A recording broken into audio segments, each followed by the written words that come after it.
India, including Department of Expenditure, Ministry of Finance, Government of India. Sir also served as Additional Director General and Advisor, Competition Commission of India, and held additional charge of Director, Serious Fraud Investigation Organization, SFIO. Currently, Sri Pandeyji is also holding the charge of CEO of Investor Education and Protection Fund Authority, that is the IEPFA. He has been a part of the delegation to a number of international conferences such as ICN, BRICS, UNCTAD, and bilateral negotiations with authorities of other countries. And we look forward to interacting with our chief guest of the day, as well as other dignitaries on the dais, the virtual dais that is in front of us. To set the tone of the conference, I would now like to invite Dr. Lata Suresh, who is really the convener of this program and who has been working hard since the past so many days and weeks to put all of us together on this dais, to please share the program outline. Dr. Lata Suresh is the nodal officer for He and She Inspiring Change program and is the head of Knowledge Resource Center at Indian Institute of Corporate Affairs. Over to you, Dr. Lata. Thank you.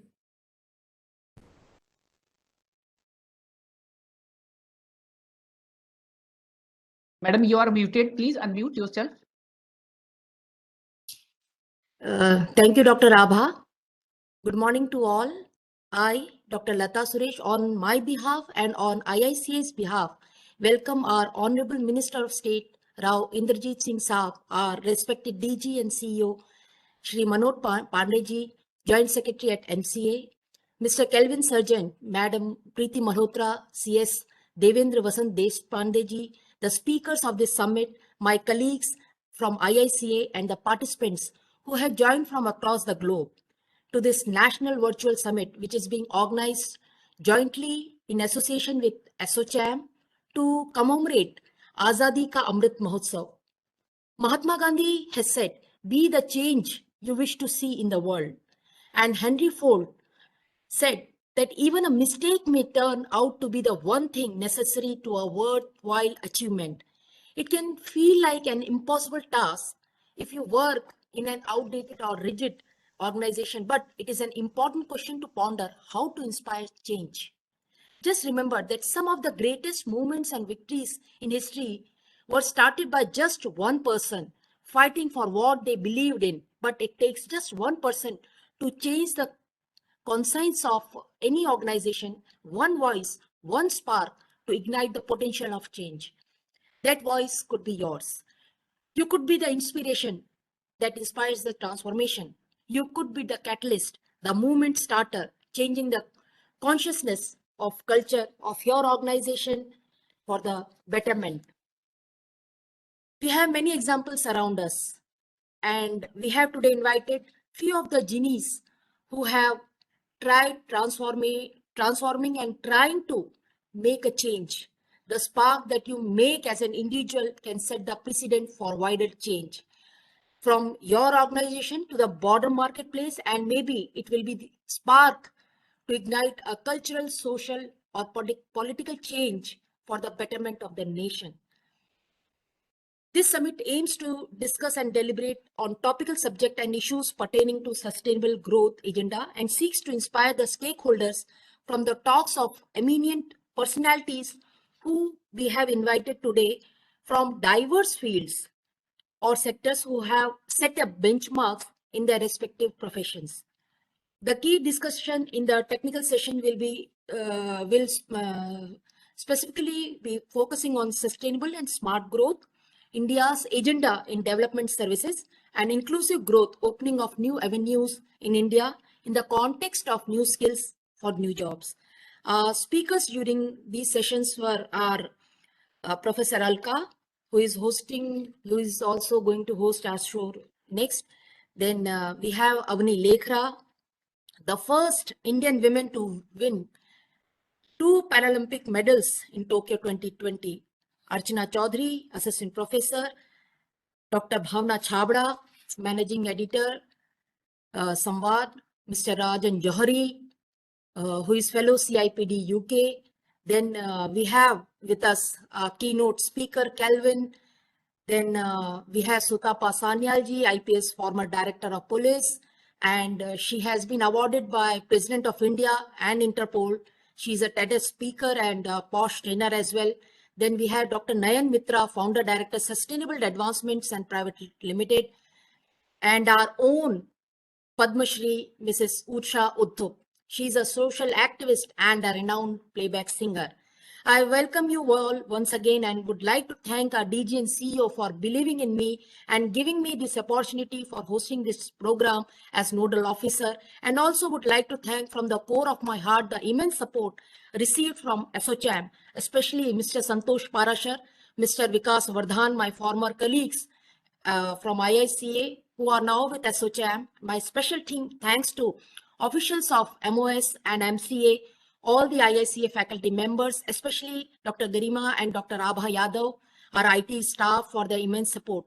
I'm indebted to the Honorable Minister, sir, for accepting to grace this occasion as chief guest, and Mr. Kelvin for accepting to deliver his keynote address. I'm highly grateful to all the supporting partners, including ASSOCHAM, COVI UP Chapter, Blend Global Learning Development, International Internship University, Australia, MyLoft, Clinitech, and our managing editor, Mr. Gurbir Chawla from Corporate Insight, who is our media partner as well, the media team of ASSOCHAM, DPRO Haryana, PIB for the media coverage. And Corporate Insight has also agreed to capture this full event in their next issue, along with the profiles of the speakers with their achievements and photographs. If you want to be inspired by the greatest minds in the leadership space and receive practical tools on how to be a leader, then this summit is for you.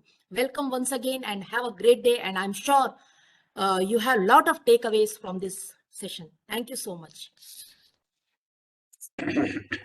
Over to you, Dr. Lata. Thank you, Dr. Lata. And indeed, you very rightly said that it is not a country that can bring in change. Until unless each and every citizen, each and every individual works towards achieving these sustainable goals, we will not be able to achieve what we actually aimed for in the beginning. Next, Dr. Abha, thanks for doing my job in the beginning, and sorry for the technical glitch because of which I was slightly late. We move on to listening to the views of Shri Pandeyji on sustainable development during your welcome address, sir, during this National Virtual Summit. We look forward to your views on how we can, how as an individual, as a country, we can ensure that we live in a smart, sustainable world with inclusive growth. Over to you, sir. Thank you very much. Am I audible? Yes, sir, you're audible, sir. Honorable Union Minister of State Independent Charge, Ministry of Statistics and Program Implementation and Ministry of Planning, Union Minister of State for Corporate Affairs, Rao Inderjeet Singh Ji, Chairperson, National Council for Corporate Affairs, ASSOCHAM, Ms. Preeti Malhotra, Sustainable Enterprise Development Specialist with ILO, Mr. Kelvin Sergeant, Vice President ICSI, says Devendra Deshpande, Head KRC of IICA, Ms. Lata Suresh, Associate Professor IICA, Dr. Abha Yadav, Dr. Alka Maurya from Amity University, ladies and gentlemen. A hearty and warm welcome to all of you. I am deeply grateful to the Honorable Minister for sparing his valuable time for the inaugural session today. The topic for discussion in the conference today, that is transforming our world through sustainability, smart and inclusive growth, has been evincing keen interest among all the stakeholders in the present days. Since the society now is looking for a growth which is inclusive and keeps the development sustainable for future generations. Let me begin with a quote from Bhumi Sukta in Atharva Veda, which in abridged form is as follows: Mata Bhumi Putro Aham Prithivya. Earth is my mother, I am her son. Recognizing it, policymakers are aiming to have policies which fuel a growth that helps all sections of the society without compromising the future generations. Generations to come should not be critical of the steps taken by us, which make the resources scarce. So IICA with its 5 schools and 7 centers, including Knowledge Research Center, School for Business Environment, Center for E2E, and Center for Business and Human Rights aim to promote the spirit of sustainable development and inclusive growth. IICA has been organizing series of management development programs and brainstorming discussions on sustainable development goals. Sustainable development is the idea that human societies must meet their needs without compromising the ability of future generations to meet their own needs. It's a way of organizing society so that it can exist in the long term. So as we all know, the 70th session of UN General Assembly held on 25th September 2015 adopted the document titled Transforming Our World, the 2030 Agenda for Sustainable Development, which consists of 17 SDGs and associated 169 targets. The SDGs seek to address not only the root causes of poverty, but also the universal need for development to provide a life of dignity to all. It's a comprehensive list of global goals integrating social, economic, and environmental dimensions of development. The countries have the primary responsibility for follow-up and review at the national level. The pursuit of 17 Sustainable Development Goals of UN, envisaged in 2015, stimulates action in the critical important areas of poverty, hunger, education, health and well-being, gender equality, water and sanitation, affordable clean energy, economic growth and decent work, reducing inequalities, and other strong pillars like life underwater and life on land, strong institutions for peace and justice and partnership. India's national development goal and its Sabka Saath, Sabka Vikas or Sabka Prayas, or development with all and for all, with contribution of all initiatives under the leadership of Honorable Prime Minister and associated policy initiatives for inclusive development converge well with the SDG goal. Budget 2020 was woven around 3 prominent themes: aspirational India, economic development for all, and a caring society.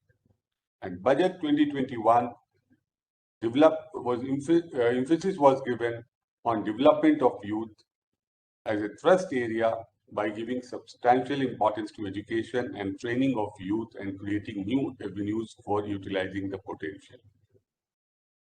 Niti Aayog, the Government of India's think tank, has been entrusted with the task of coordinating these SDGs. And the Niti Aayog has undertaken a mapping of schemes as they relate to SDGs and their targets. In addition, Ministry of Statistics and Program Implementation has been engaged in the pursuit of national indicators for SDGs.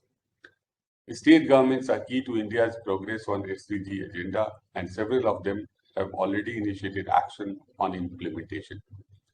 Equally, the role of local governments is important, as majority of the SDGs directly relate to activities undertaken by them. The third edition of SDG India Index and Dashboard 2020-21, as released by Niti Aayog in June 2021, comprehensively documents and ranks the progress made by states and union territories towards achieving the SDGs. As we all know, India is said to have the largest working age population in the world, and the fact remains that they not only need literacy, but also job and life skills. For this, a robust education system is required that can train and equip this young workforce to meet the ensuing challenges. Ingredients of the same may be seen in the new education policy that was announced. India has seen several positive demographic transformations in recent decades, including a rise in life expectancy at birth from 36 years in 1950 to 69.66 near to 70 in 2019. The changing age structure in India implies that the share of people in the working age population will increase, and this will result in an additional working age adults, a major potential driver for economic growth.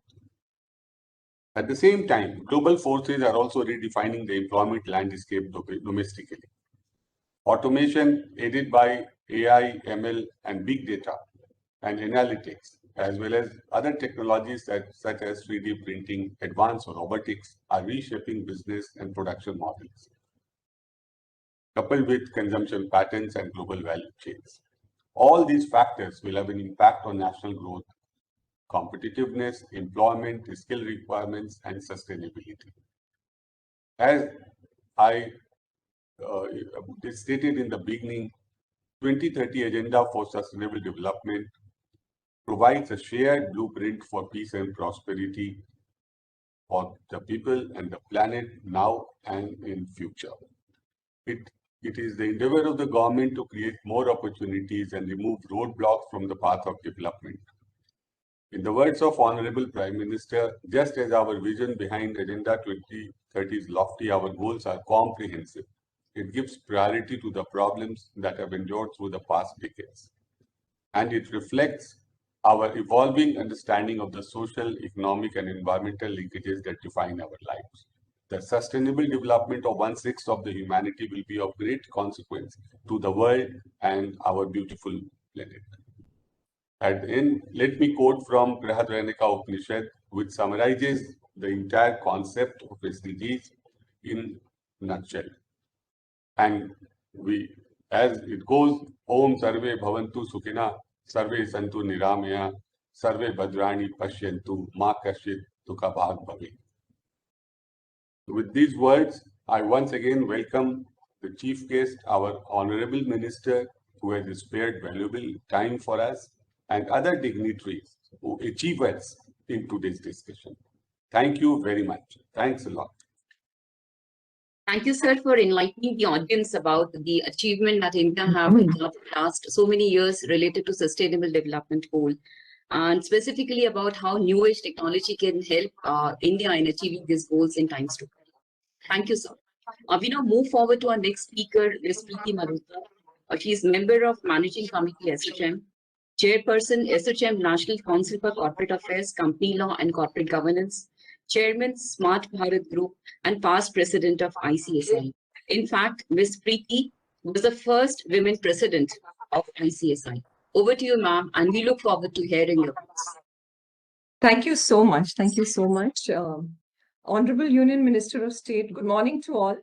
Honorable Union Minister of State, Shri Rao Indrajit Singh Ji, we are really grateful to have you this morning with us and really look forward to be guided by your words of wisdom. Shri Manoj Pandey Ji, Joint Secretary, Ministry of Corporate Affairs and DG and CEO IICA, Mr. Kelvin Sergeant, Sustainable Enterprise Development Specialist, Mr. Devendra Deshpande, Vice President ICSI, Professor Alka Maurya, Dr. Abha Yadav, Dr. Lata Suresh, thank you so much for partnering with us, Dr. Ashok Haldia, Dr. S.K. Gupta, Padma Shri Usha Uthop, Dr. Rajan Shri, distinguished speakers, participants and friends from the media. At the outset, I would like to mention that it is a real pleasure to be partnering with IICA, the think tank of Ministry of Corporate Affairs, for this conference, and really thank the Joint Secretary, Ministry of Corporate Affairs, for this.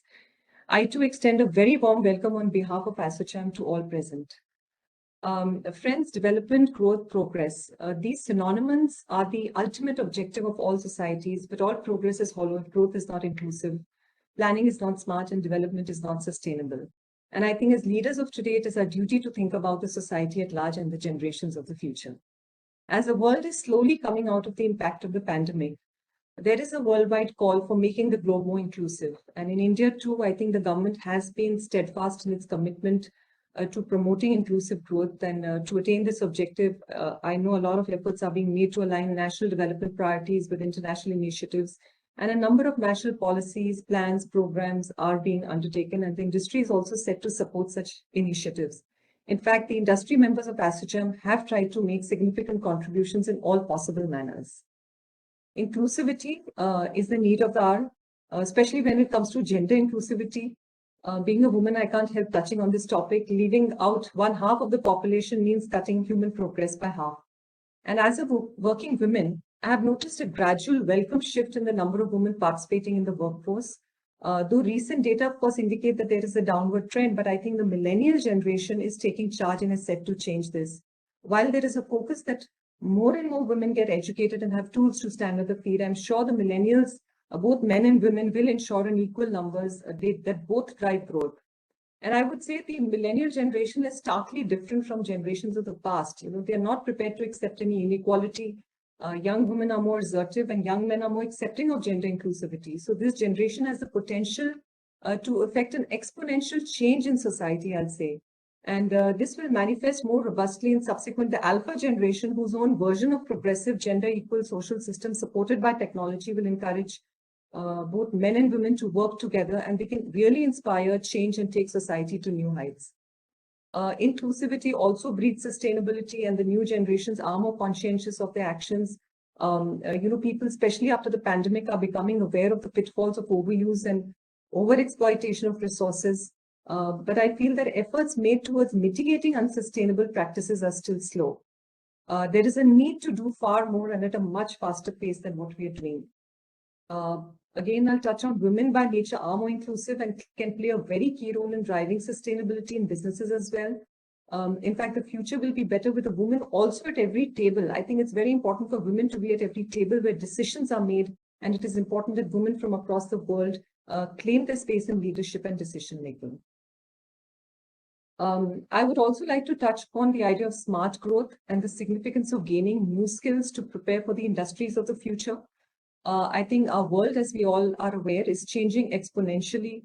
Disruption has become the new norm with the rise of technologies like robotics, artificial intelligence, Internet of Things, and the opening up of new industries such as space exploration, genomics. We are on the cusp of creating a world that will be new for everyone.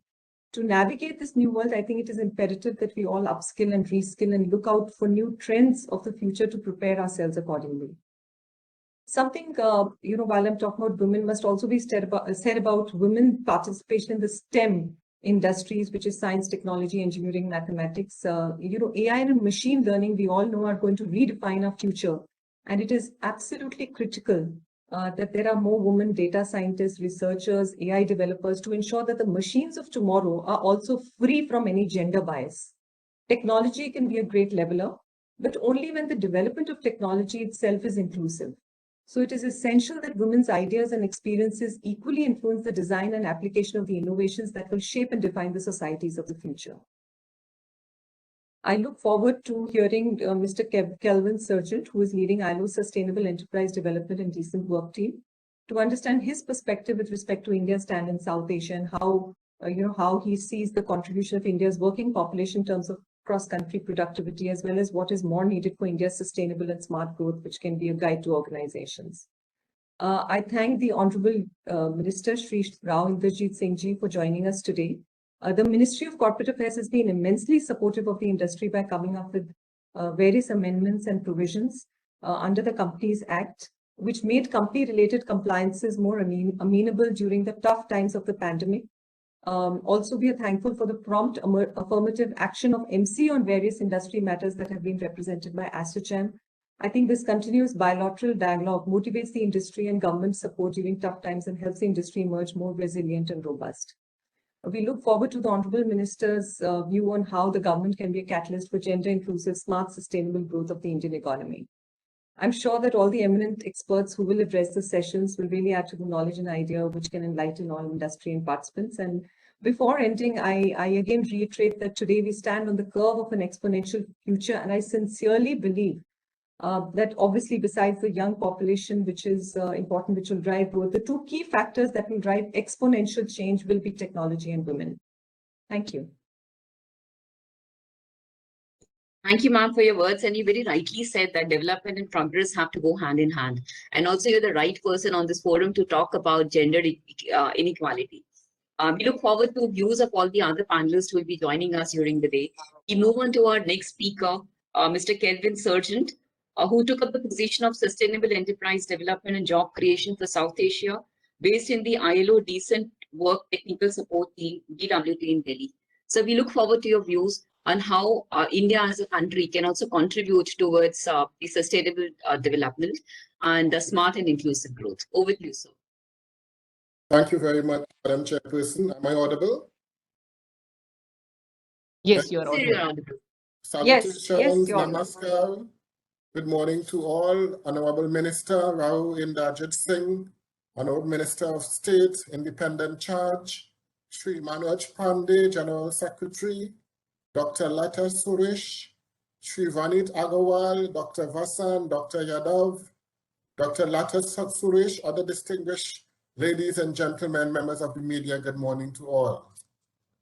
It gives me a great pleasure to be invited to be a keynote speaker at this very important summit entitled He or She, Inspiring Change, Contributing to Smart, Sustainable and Inclusive Growth.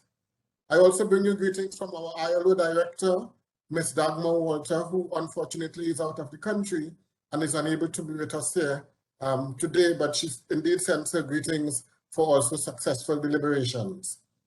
I have been asked to do a number of things today. One, to reflect on India's productivity among the working population and what can be done to achieve sustainable and smart growth, because we believe that this can serve as a guide to organizations and nation as they seek to adopt and promote such concepts, which are also very, very important in today's world. I want to begin by making the point that India has had a successful track record to draw on. Over the past 3 decades, the country had been one of 18 outperforming emerging economies to achieve robust and consistent growth. Pro-growth reforms lifted productivity and helped the country weather shocks and cycles. Real GDP growth had averaged 6.8% annually since 1992, and India was becoming more and more inclusive. Economic prosperity was bringing significant improvements in living standards. Since 2005, more than 270 million people have escaped extreme poverty. These are really excellent achievements. But notwithstanding these very good statistics, there has always been challenges with the labor productivity in India when compared to other countries, and this has affected overall productivity in general. Real estimates show that labor productivity is slipping when compared to other economies in Asia Pacific. Data is now showing that India will have to raise its labor productivity growth to 6.3% to achieve 8% GDP growth, while it has to be around 7.3% in order to achieve economic growth of 9%. That $5 trillion economy that the Prime Minister has been talking about for so many years. We really need to push labor productivity, okay, if we are really to get the 5 trillion economy going as we would like for the future. Right now, the current labor productivity is around 5.2%. So we need to do some work with respect to labor productivity.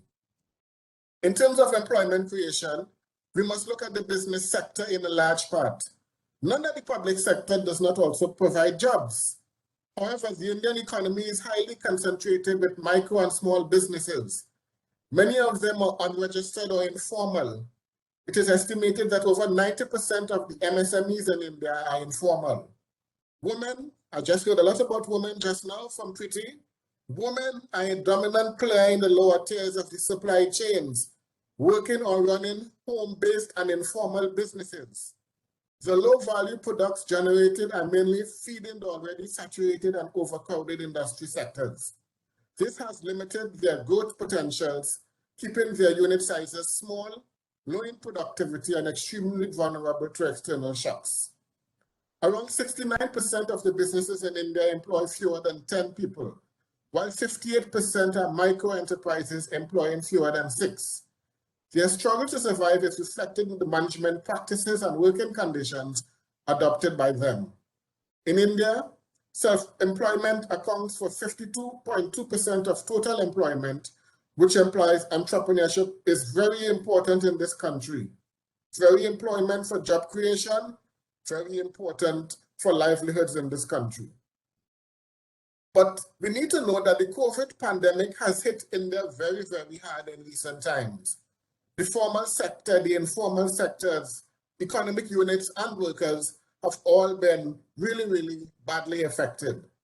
And productivity is declining while the growth prospect for the country has already been downgraded further, but it is expected to improve in the not too distant future once the policies and programs of the government and the private sector begin to come on stream.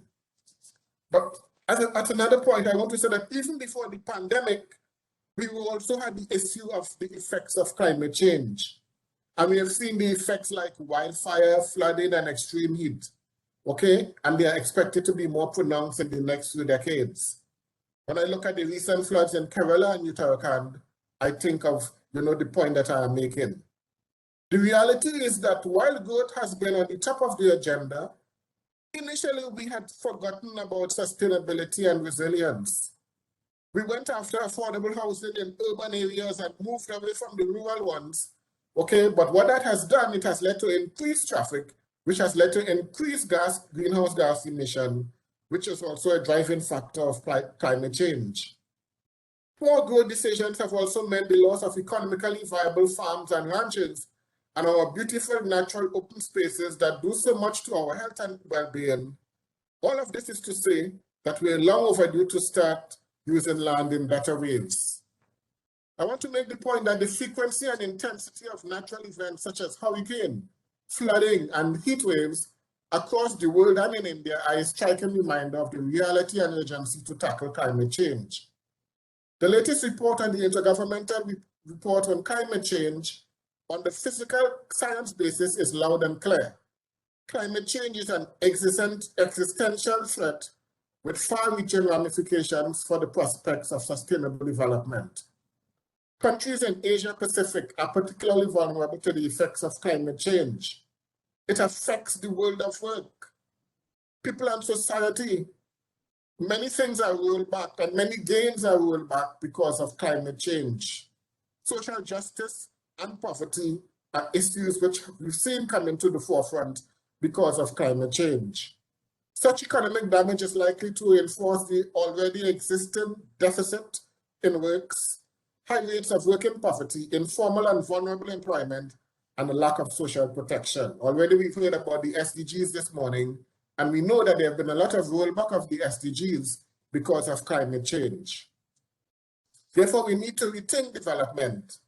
There are some concepts that will become very, very important. And I'm saying that, therefore, in the future, the growth must be smart, it must be sustainable and resilient, don't forget resilient, and it must be inclusive. Smart growth policies contribute to both mitigating and adapting to climate change. Smart growth is planned economic and community development that attempts to curb poor development and worsening environmental conditions. It aims to better serve the economic, environmental, and social needs of communities. Mitigation strategies reduce greenhouse gas emissions for development, and adaptation strategies make communities more resilient to the effects of climate change. Therefore, smart growth strategies also bring environmental benefits and provide economic advantages to local governments and the private sector. In addition, they can save people money on energy and transportation, for example, solar energy, battery, and wind, particularly important for low-income residents, and they help protect human health. Inclusive growth means economic growth that creates employment opportunities and helps by reducing poverty. It means having access to essential services in health, social protection, and education by the poor. It includes providing equality of opportunity, empowering people through education and skills development. It also encompasses a growth process that is environmentally friendly. It aims for good governance and helps in creation of a gender-sensitive society. Inclusive growth is economic growth that is distributed fairly across society and creates opportunities for all. The elements of inclusive growth include skill development, skills for new jobs, I heard about that this morning, financial inclusion, technology advancement in agriculture, in manufacturing, in education, in health, and governance, and social development.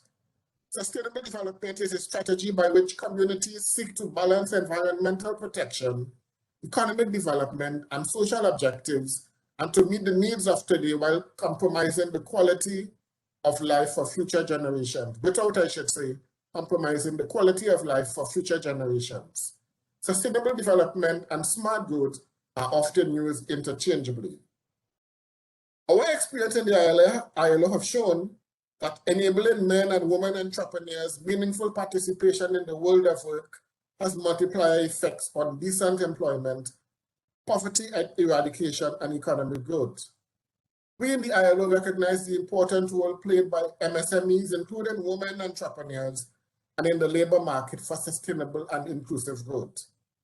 And therefore, to support the growth of entrepreneurs in general, in the ILO, we have a number of programs which we offer to women, which are all designed to promote gender equality and women participation in the labor force.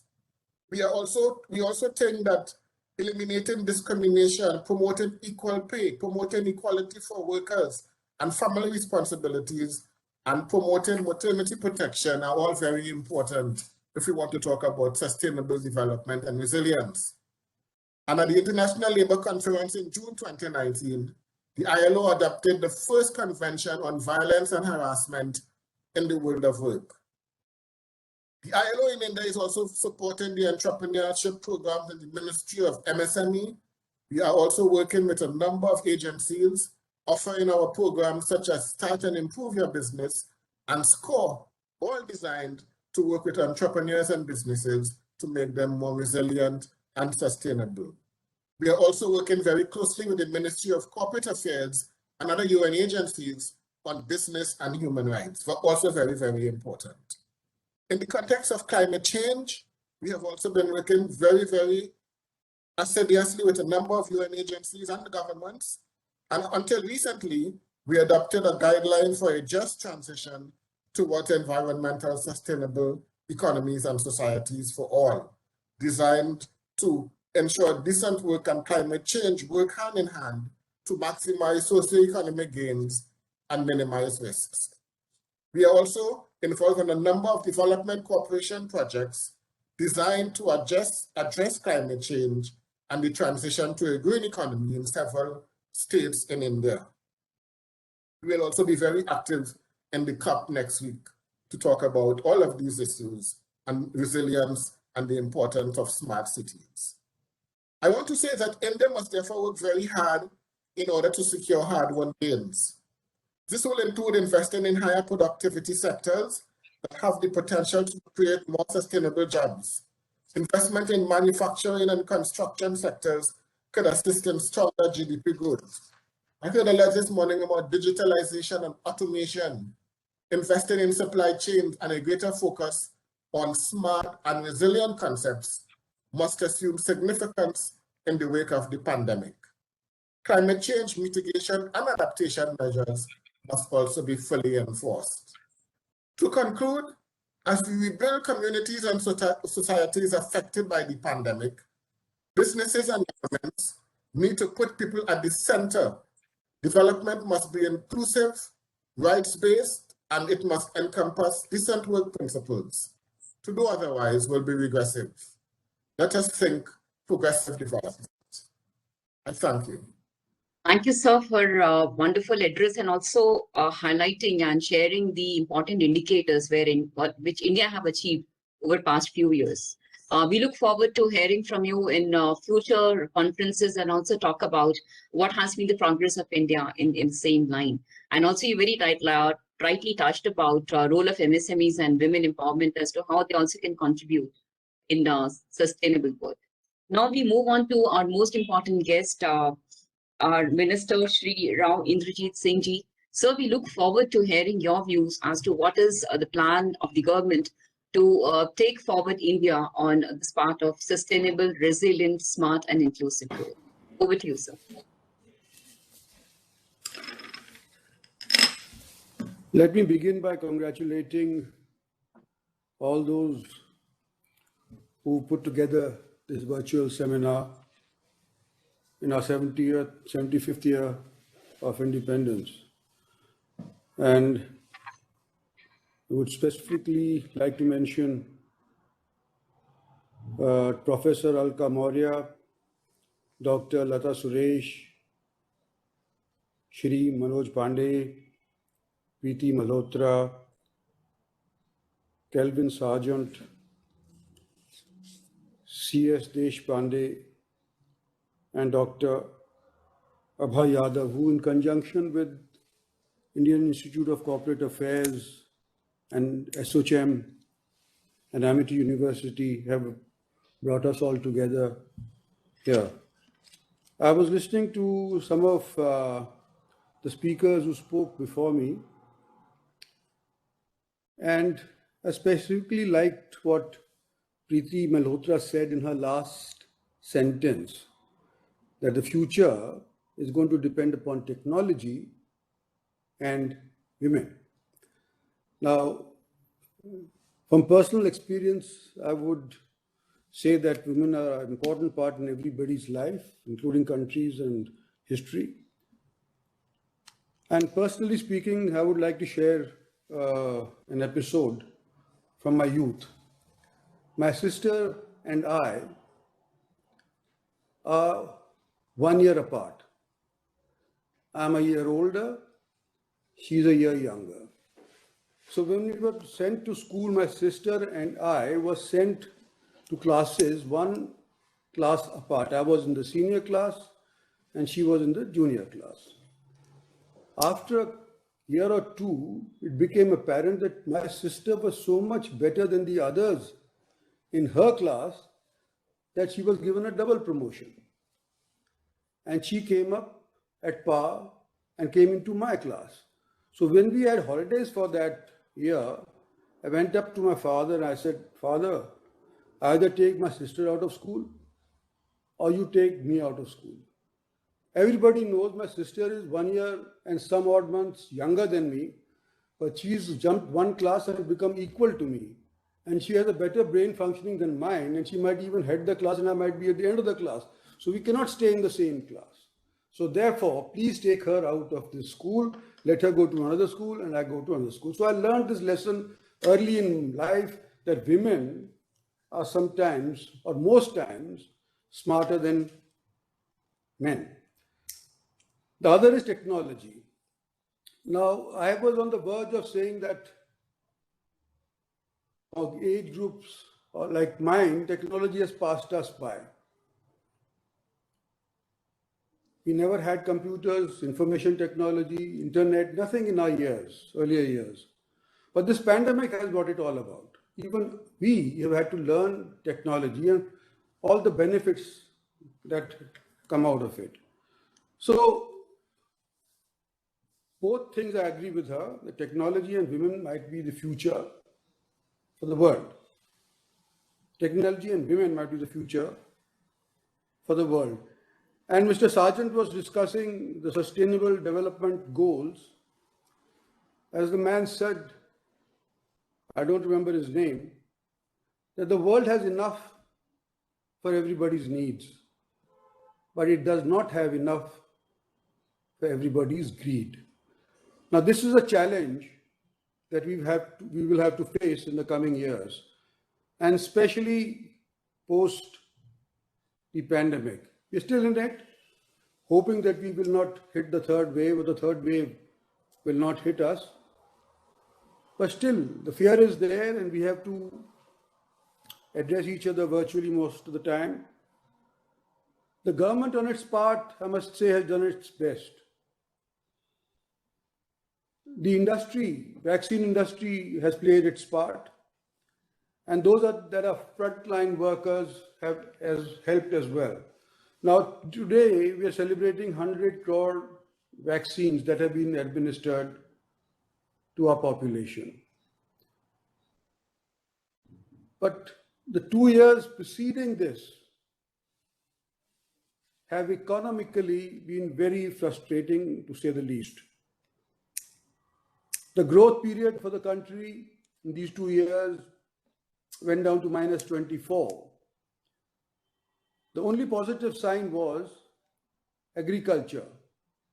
And where agriculture used to stand third, fourth, fifth in the rankings of various departments that contributed to the economy, it only stood for 7 to 8% of the progress that the country's economy was making. Now, in these pandemic years, even though it was the only positive sector, it still was able to achieve only 3% positive growth. everybody else, the services, industry, the works, they tanked quite badly. It's a positive sign now that we are now heading towards a projection of 9.5% growth in 2021 and an 8.5% growth in 22. Positive, perhaps second only to China's, but not enough. And to reach the target that we had earlier hoped, we would have to work a little harder, I would think. And women's role in achieving our expectations are paramount. Historically speaking, India has always lauded women's roles. Past month, if you all recall, we had the Navratras. And 9 deities, all women, were worshipped by Tom, Dick, and Harry all across India, whether they were Hindus, Muslims, whoever else. Everybody wants a little bit of help. This is the religious portion, but even otherwise in history, names that come to mind are Rani Jhansi, Razia Sultan, many others that maybe we have not read about because history was so-called history was written by the victors, and for a number of years post-independence, what the British wrote for us is what we believe our history was. We are in the process of changing that. Those areas of history which were grey were not allowed by the British to come before the public so that the self-interest and the self-respect of Indians was not at its peak. Those things will be shelved for the time being, and the actual history as it was will hopefully in the years to come be brought before the public of India. Now, even today, when I speak of women and the contributions for our future, I would say that gender inequality still persists, except for a few pockets here and there. Today, men are 52% in population, women are 48%. But women have always been there in civil services. They have now begun to join the defense services. There are areas where they can contribute, like in aerospace. Agriculture is another place where the women have to think out of the box and work towards sustainable agricultural development. On a part of the government, on our part, the Niti Aayog itself has put out a program called the Women Entrepreneurship Program. But apart from that, the government of India has by itself been quite aware how women are to be encouraged. Beti Bachao, Beti Padhao, Ujjwala Yojana. These are schemes that were aimed at women to get them out of that concentric, ever-narrowing downwards spiral and have brought them more or less at par on hopes with the men. Now, there are still areas that need to be addressed, and that is that 79% of women are still out of the labor force. Now, these are things that we will have to tackle in our future. I hope that seminars like these can help address these challenges, to give us guidance on how to tackle these two challenges of greed and need. And areas like clean energy, green technology by industries, electric vehicles, etc. All these things are things that are on the anvil.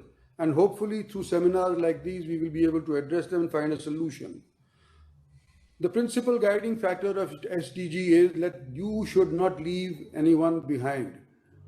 It is also an article of faith with the Modi government that the last man on the rung, the last man on the rudder is last man, woman on the ladder is to be looked after, and that is what your policies should guide you That is what your initiative should guide you. So these are things that the government of India is looking at.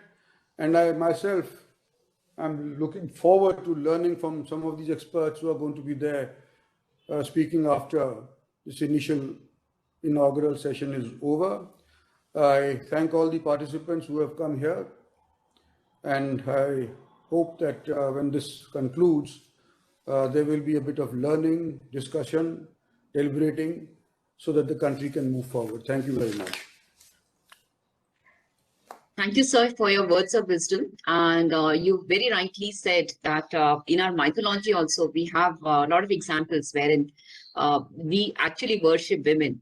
And in fact, I was talking to Dr. Lata and Manoj sir, and they also said that this particular webinar in itself is a reflection of gender equality, wherein they have 9 speakers, nine male speakers and 9 female speakers.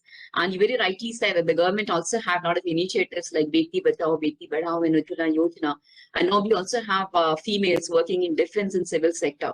So we look forward to more such initiatives, which definitely will ensure that we as a country are able to address all the issues related to gender equality, climate change, poverty, justice, and each and every aspect, every element which is there as part of the Sustainable Development Goal.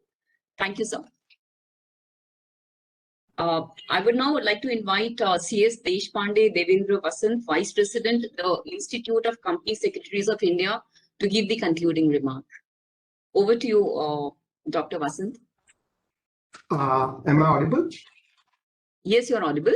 Thank you. Thank you very much. My warm regards to Rav Indrajit Singh, Honorable Union Minister of State, Ministry of Corporate Affairs, Shri Manoj Pandeji, Joint Secretary, Ministry of Corporate Affairs, C.S. Preeti Malhotra, Past President, ICSI, and Chairperson, ASSOCHAM, National Council for Corporate Affairs, Dr. Lata Suresh, Mr. Kelvin Sergeant, and each and everyone present here. I'm really happy and privileged to be a part of this inaugural session organized by Ministry of Corporate Affairs, IICA, and ASSOCHAM. I think this inaugural session has given a 360-degree view of what is sustainability and what is inclusive growth, wherein Mr. Manoj Pandeji discussed about policies for growth from government perspective, sustainability without exhausting the present resources, and role of government in developing the nation or the industry in a sustainable way. He also discussed about a new educational policy and importance of artificial intelligence, which is definitely an important part in the years to come. Wherein C.S. Preeti Malhotra ji, our past president of ICSI, she discussed mainly about gender equality and gender inclusivity, but she also discussed about smart growth of industries and how in developing the technology, if gender equality is maintained, then in future, how the industries will grow in a sustainable mode.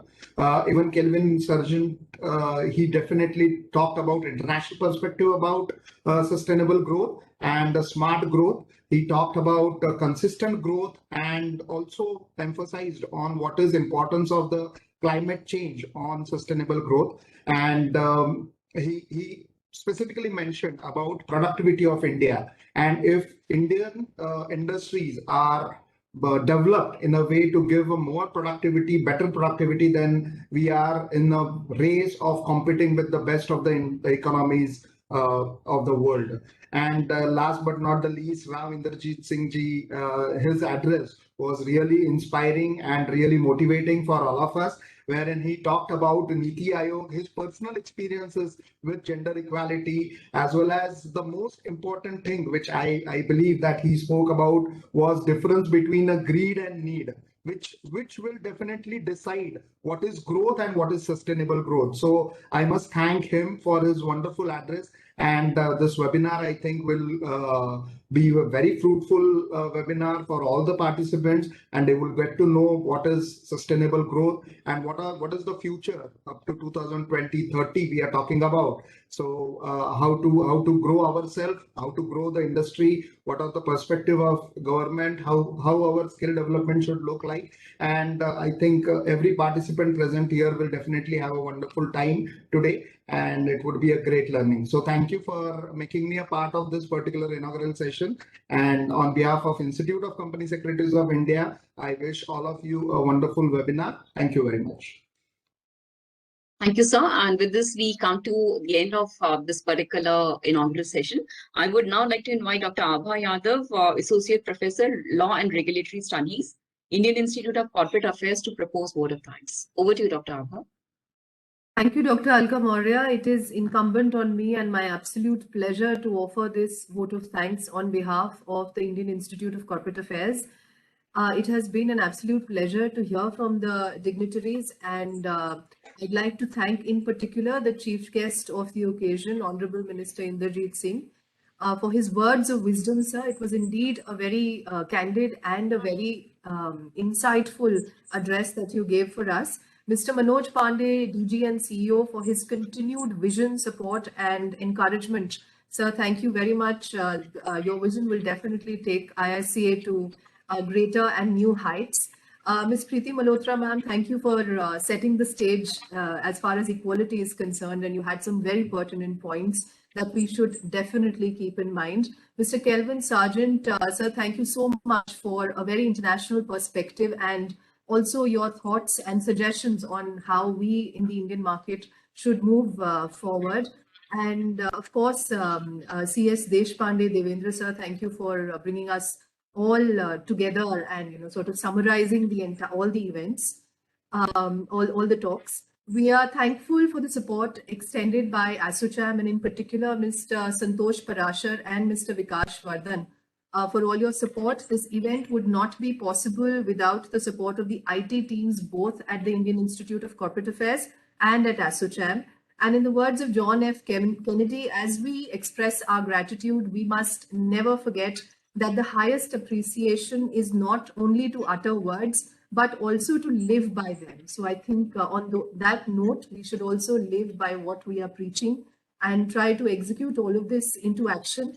Last but not the least, Dr. Lata Suresh, who has, like I said, initially brought us all together on this wonderful virtual platform, who's the convener of the program and the head of the Knowledge Resource Center at IICA. Dr. Alka Maurya, thank you so much, ma'am, for being a wonderful moderator. Thank you, ma'am, for being with us.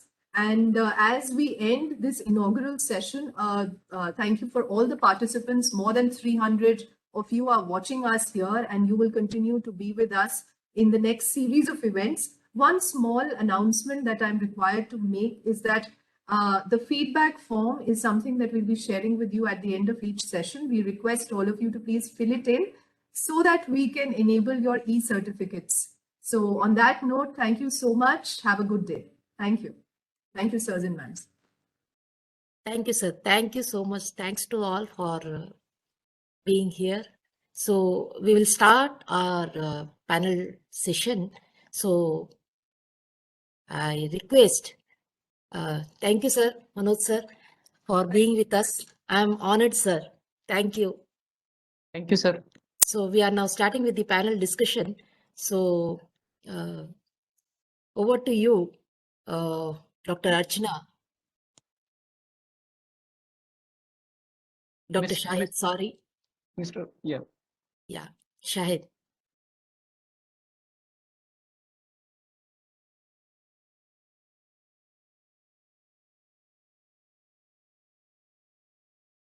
Mr. Shahid, can you hear us? Maybe request you to please turn your webcam on and come in.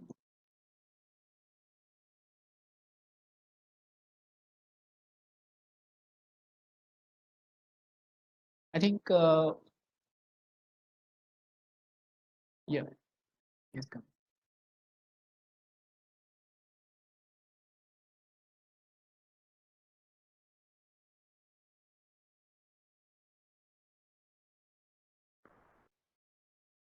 So, ladies and gentlemen, let us welcome Mr. Shahid Khan, founder and CEO Jump Tech Bank from Bengaluru. He has joined with us as a moderator of this session. Mr. Shahid, may you please proceed on introducing all the session panelists and the session chairman, and then hand over the session to session chairman, please.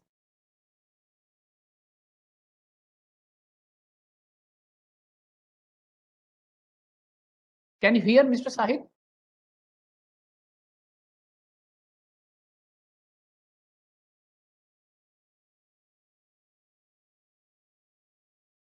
In the meanwhile, I would request Mr. Jatin to kindly share the the document, feedback document with the participants, so that we can able to send the e-certificate. Lata, can we have that feedback form once only in the end of the session at Sure. around 2 p.m. So that will be in one go. Sure. I think there is some interruption on Mr. Sahid not able to hear or join properly from his end. So in case So may I then request Dr. Ashok Haldia Saab to kindly do the favor. So I will take the opportunity of introducing all the session panelists. If you allow, please. So good afternoon, ladies and gentlemen. For this session on sustainable and smart growth, India's agenda in development services. We have with us CA Dr. Ashok Haldia, Chairman, Board of IIIP of ICAI. He's the former Secretary of Institute of Chartered Accountants of India and former MD and CEO of PFS Limited. We welcome you, sir, as a chairman of this first panel discussion. We have been joined by Ms. Avni Lekhra. She is the first Indian woman to win 2 Paralympic medals in Tokyo 2020. We have been joined by Ms. Sutapa Sanyal. She is IPS, former Director General of Police, Uttar Pradesh Police. She is awarded by President of India and Interpol. She is the consultant, advisor, speaker, and trainer on diversity and inclusion. We welcome you, ma'am. We have been joined by Mr. Rajan Johari. He is the fellow CIPD UK and chairperson Skill Development Delhi Management Association. And he is the managing director, Leadwin, and former principal consultant at CL Technologies and mentor TDP Global. We have with us Dr. Garima Dadhij. She is the associate professor and head, National Foundation for Corporate Social Responsibility and Center for Business and Human Rights, Indian Institute of Corporate Affairs. To take this discussion forward, I would like to request and invite session chairman, CA Dr. Ashok Haldia sir, to take this discussion forward. Over to you, session chairman, sir. Thank you, Mr. Santosh and Ms. Lata, for inviting me to this important webinar. Indeed, a great pleasure to be part of it and listening to and also the thought process of the distinguished guest in the inaugural session. Let me start from what the Honorable Minister said. The sustainable development, in essence, means that no one should be left behind. Now, that is the sum and substance, I would believe, behind the Sustainable Development Goals. The 17 Sustainable Development Goals and also 169 associated sustainable goals. And how well the Honorable Ministers summarized the Sustainable Development Goal in one sentence: no poverty, zero hunger, good health and well-being, the quality education, the gender equality, the clean water, reducing inequality, and decent work and economic growth, and so on and so forth. What does it really mean? It means no gender gap. It means the economic growth. It means in the economic growth. It means participation of the economic growth. It means the equal access distribution, equal access to the economic growth, participation in economic growth, and also to the benefits of the economic growth. The topic and the seminar is on a small inclusive growth, and for the session in the development services. I was just wondering, what are these three terms really means? Are they different? Are they also inclusive of each other? The smart growth, the sustainable, and also the inclusive growth. Ladies and gentlemen, I thought in my considered view, these are all inclusive. You cannot have a sustainable development without an inclusive growth. You cannot have a smart growth without a sustainable development. While you plan and work for the present, you need to be cognizant of the future, the interests of the future generation. And when you think of the present, you need to be cognizant of the different society, the community, and that would mean the gender, that would mean the ethnic community, that would mean the economic disparity, and so on and so forth.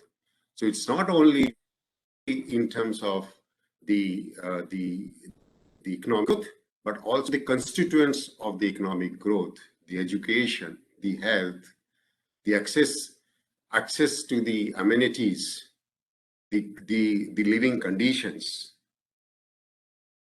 Now, what are the components of the sustainable development?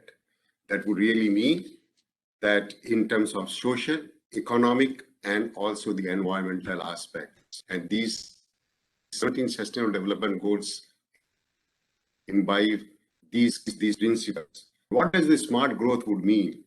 An environmentally sensitive, viable, and a community-oriented sustainable growth. And inclusive growth that generate job opportunities and also help or aid in poverty reduction. Now, how all these things, what is that we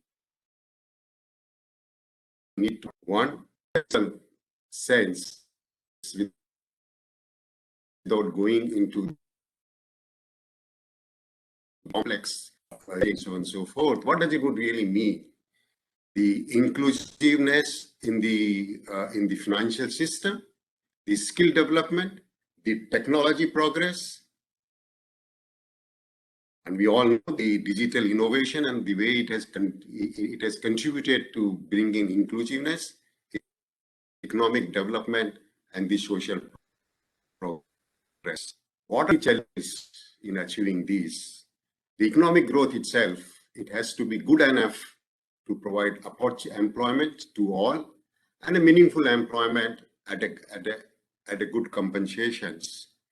And in terms of addressing the unemployment, it would mean the backwardness in the rural economy or in the agriculture, and also the social development progress. How this can be achieved? In three things. Is it possible by the government alone? The government is doing its own bit. Sabka saath, sabka vikas. And various economical policies of the government of India. But the government and the effort is not enough. There has to be public-private partnership. Not only the central government, but the state governments and also the individual citizens. The society at large, individually, the institutions that all have to come together in what?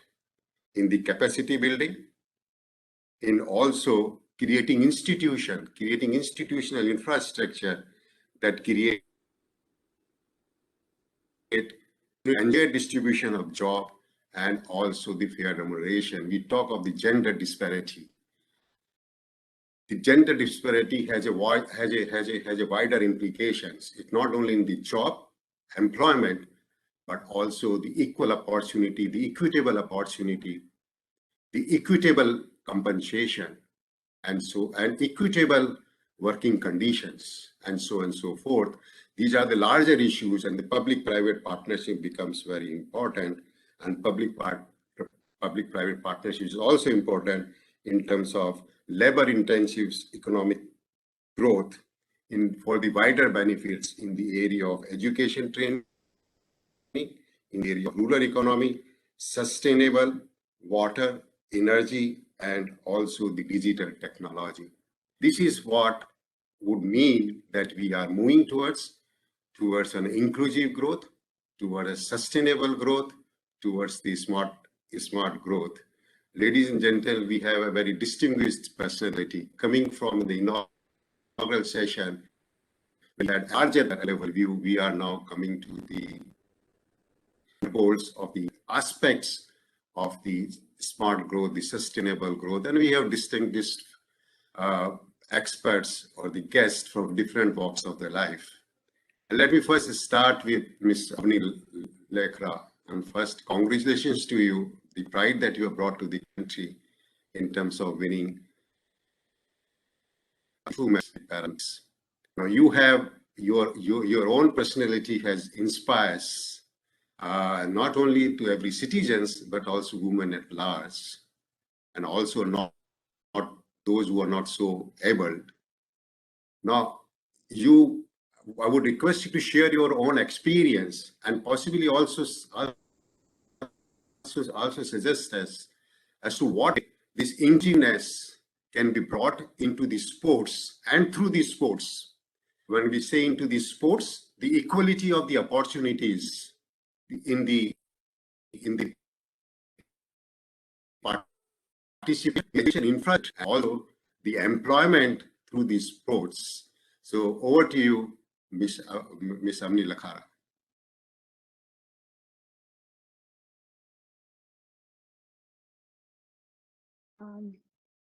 My warm greetings to all the respected distinguished guests. It's an honor to be present at this forum. Thank you so much for inviting me here and to providing me a platform to share my views. The world is transforming at a rapid pace due to technological and skill revolutions, climatic changes, demographical changes, and about 15% of the world population have some kind of disability. That is around 1.2 billion people, and it is increasing.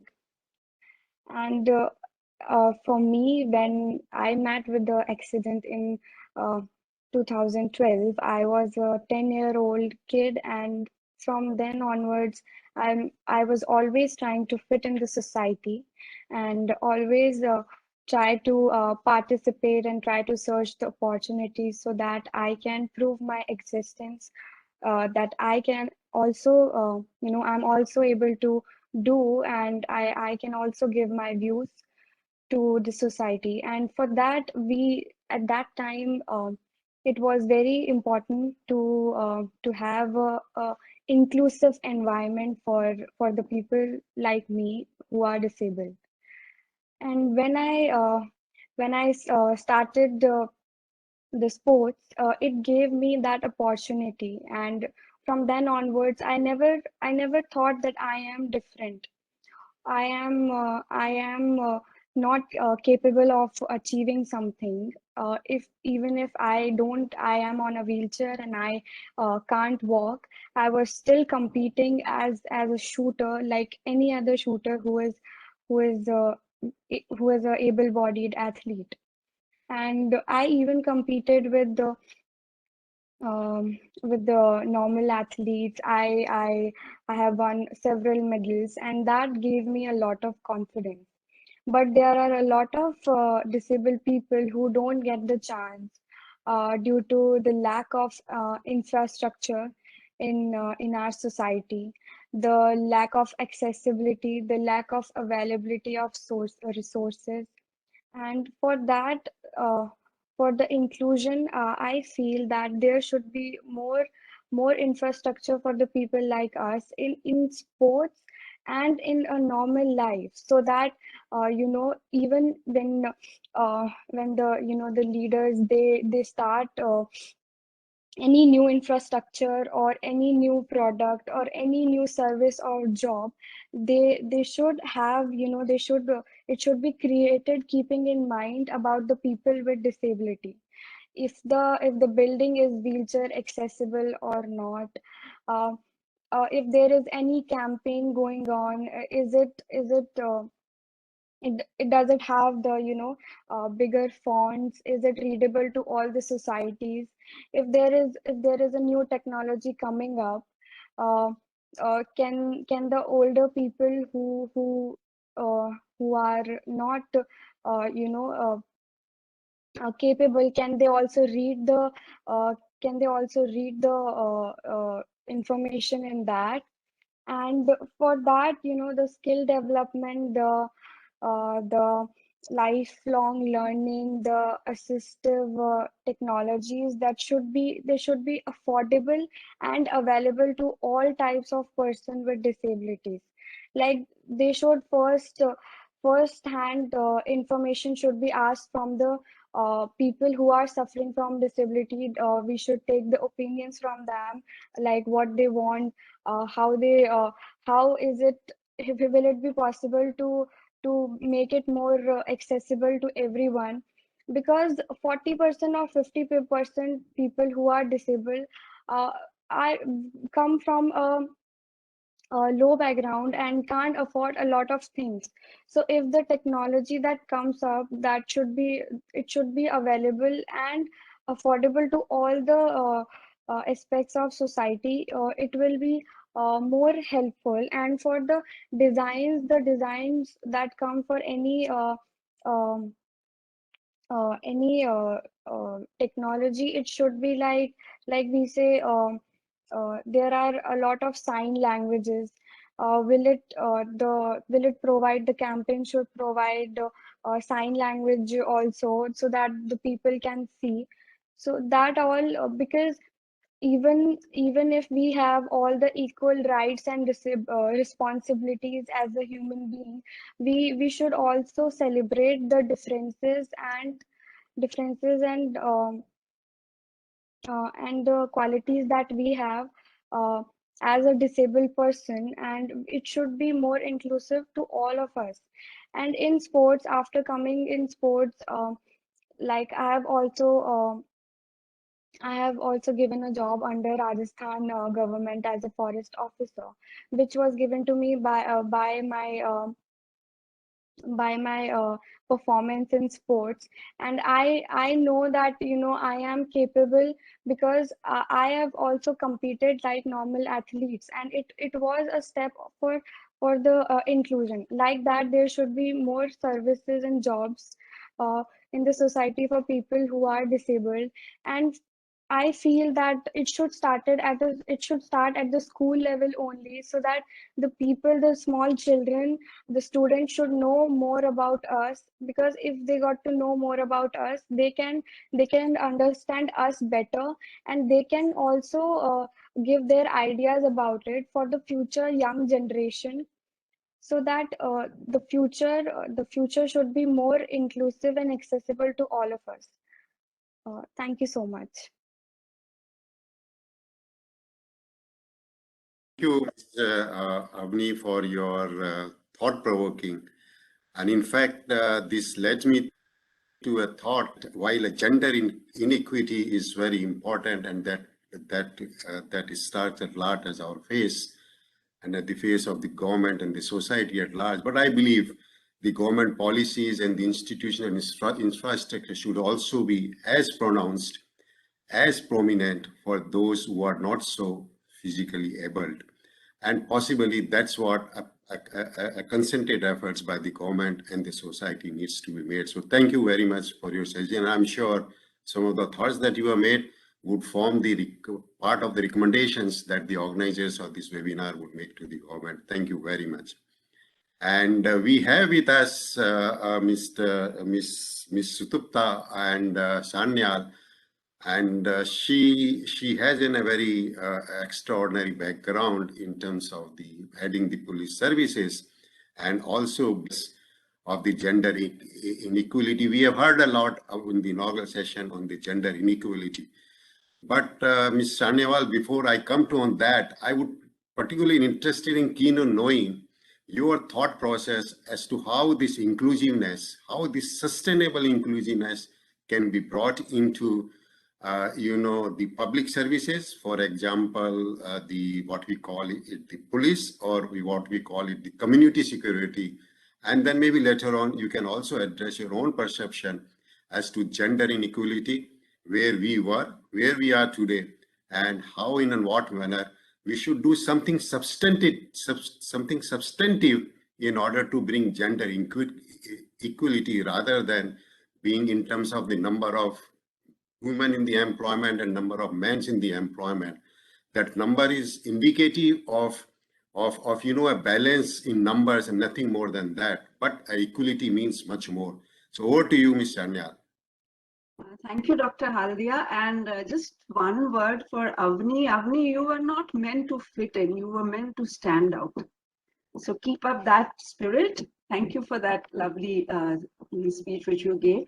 So a very warm afternoon to everyone present today, and heartfelt thanks to Team ASSOCHAM and Team IICA for making me a part of this prestigious event, and especially the panel, the August panel, so that I can share some of my views on the fascinating science and art of policing and its relevance to the topic today.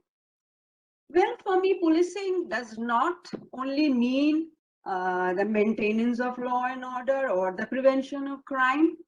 For me, it is also a key driver of equitable, sustainable, smart, and inclusive growth of all the other components of the developing sector. And that too in sync with our national agenda within the broad national framework that we are looking at for our country. Now, an overall robust atmosphere of safety, security, and general well-being is absolutely necessary for the optimal growth of every component of the social or development sector. Be it a heavy industry or that small, retail shop at the end of the lane, education or entertainment or tourism, whatever, right? And the various segments of the development sector, which I just mentioned above, would not flourish if the law and order fails and if crimes rise. Policing is thus, and I've always on every platform maintained it, that it is a primary critical infrastructural input with a high rate of return on investment, because it not only builds the capacity of the other sectors, that it does, per se, it does that, but it also enhances the quality of human and social capital at large. A point which Dr. Haldia just mentioned, that it's not just about numbers, it is also about the quality, not just quantity. So I feel that policing is a very important, a critical input for bringing about this sort of a qualitative change, apart from the quantitative one, and I'll just come to these things in a moment. So accordingly, these forward and backward linkages, which I'm talking of with regard to policing, they may sound like some kind of an subaltern narrative, but if you could just pause for a moment and step back and see, you'll find that whether it is the issue of international peacekeeping by the UN, or the national security of a nation, or the maintenance of law and order at the local level panchayat elections, there is one common thread which runs through them, and that is policing and security and maintenance of law and order. Now, similarly, I also find, because there's been a lot of talk today about gender equity and gender equality, including the Honorable Minister himself, and the Government of India is also focusing on these, on this aspect, this very important aspect. Even in this, aspect, I find that policing can act as a vehicle of gender equality and women empowerment. Now, I just need to connect the two to make the connection clear to you. Well, it does this not just directly by way of giving employment, to more women? That it does. The quantitative aspect is definitely there. But also by indirectly mainstreaming women to inspire other women to join the forces. Now that is a qualitative change which it does.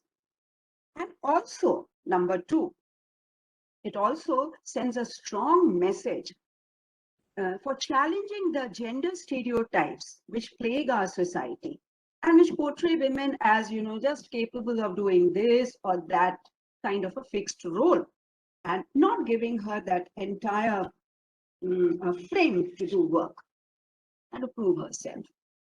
Now, seeing policing being done by women, therefore, helps in overcoming a bunch of, unconscious biases and implicit biases which we carry in our subconscious minds regarding women.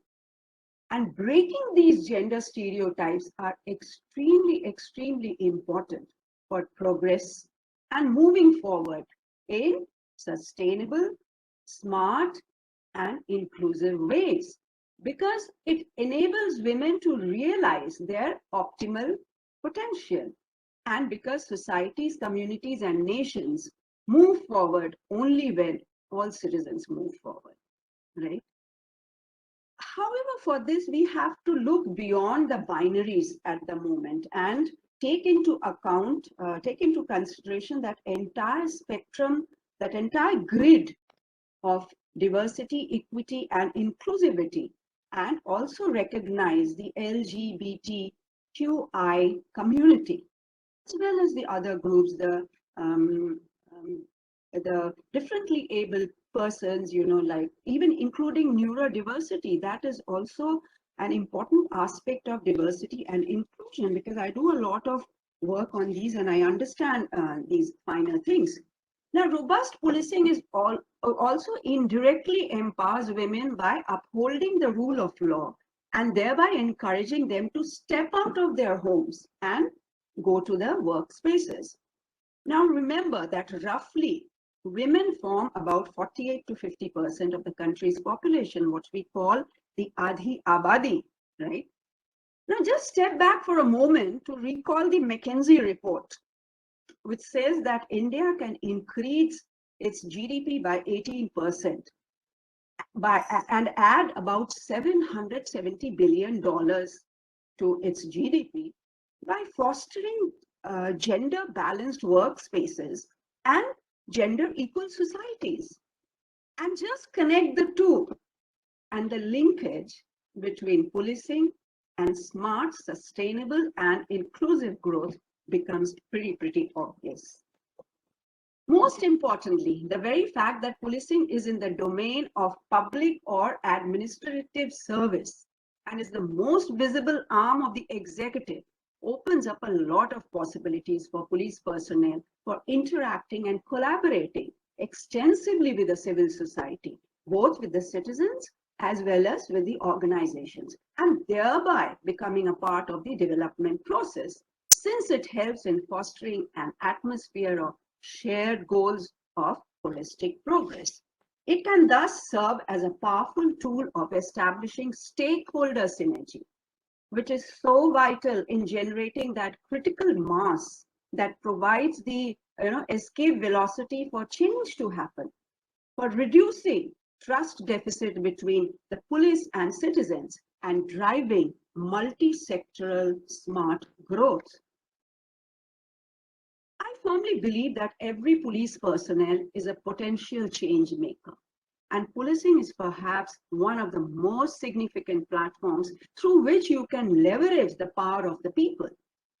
The blending of active citizenry with proactive, participative, compassionate policing can bring about amazing, powerful results. And this is something which I personally, successfully experimented way back in 2014 when I was asked to set up the UP Police Mahila Samman Prakosht and develop it into a nodal agency to carry out gender-sensitive, child-friendly community policing, community-oriented policing based on the public-private partnership module. I always feel that governance is not a rocket science. It only requires certain skills, a lot of unadulterated commitment, and a deep sense of empathy and compassion for those whom you're meant to serve, that is the marginalized, the vulnerable, and the underserved. Accordingly, 9 programs were designed, one of which was a tech platform through which any woman or anyone on her behalf could complain from across the state of UP, provided they had an internet connection. There was also an in-house vertical of training and capacity building of the police personnel themselves. The other 7 were purely outreach programs where NGOs like UNICEF, Plan India, ActionAid, etc., the academia, the government bodies, the independent professionals, all were onboarded. There was a Youth and COP Connect program. There was a program for spreading awareness regarding the laws amongst the masses, the legal literacy side, gender sensitizing of the auto drivers, commuters, the transporters, teaching of self-defense to girls in schools, fostering of women leadership, etc. And so, before I finally end, I would like to end with the assertion that there is much more to police personnel and policing than just enforcement of negative sanctions by a standalone agency. It's much more than that.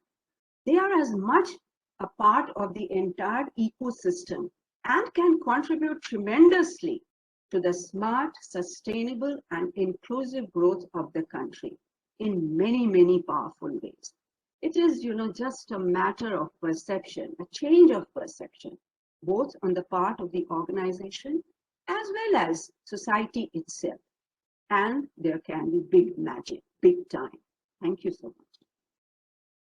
Excellent, Ms. Sanyal, for sharing your thoughts as to how the police can be a part of the inclusive growth and can also promote the inclusive growth. I remember my days of financial institution, heading financial institutions. And these days, our first criteria or due diligence was the law and order situation in the area. So if the law and order is maintained by the police and police becomes part of that, then that means that the investment pour into that area. True. So excellent. Thank you very much. Thank you so much. And now I see Mr. Khan is with us. Mr. Khan, can you take us through as to how the IT can revolutionize, evolve and revolutionize the inclusive growth and the sustainable growth in maybe next 5 minutes? Yeah, thank you, Dr. Haldia. First of all, apologies. I am not able to conduct my role as I was expected to. And coming from a technology background, can you imagine sometimes even technology can give ways? But anyway, keeping time and constraint, I will. So let me, since I come from a technology background, sales background, I'm also an entrepreneur. I would like to highlight the importance of IT and the startup ecosystem, which is actually bringing quite a positive change in the digital era. It is helping drive smart goals. It is helping build inclusivity. It is trying to bridge the gap between men and women workforce in the IT sector. So I will let me quickly share a few figures, in this space. For instance, in the IT sector, IT and ITA sector, there is IT sector employs about 34% of women, which is only which is the third largest after e-commerce, which is 67%, and retail, which is 52%. Now, IT is a tough space to be in, especially for women. And since this program is about he and she and bringing equality and bringing opportunities, equal opportunities for everyone, I feel, and especially having worked for more than 24, 25 years in the IT sector, I feel we can do much better. So how can we achieve better numbers in the IT sector? I feel we can encourage the company influencers and leaders to bring gender parity. I think we can build more diverse networks which helps women to come to work. Remove gender bias from job descriptions. So as Mr.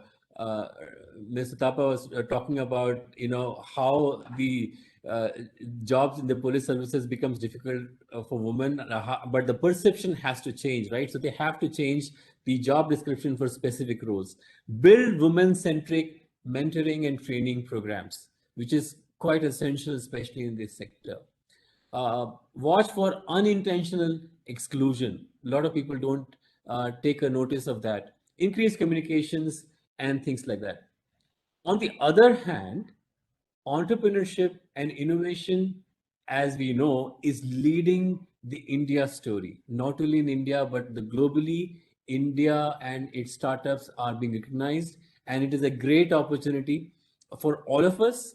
For instance, India has the third largest startup ecosystem in the world, expected to grow year on year of 15%.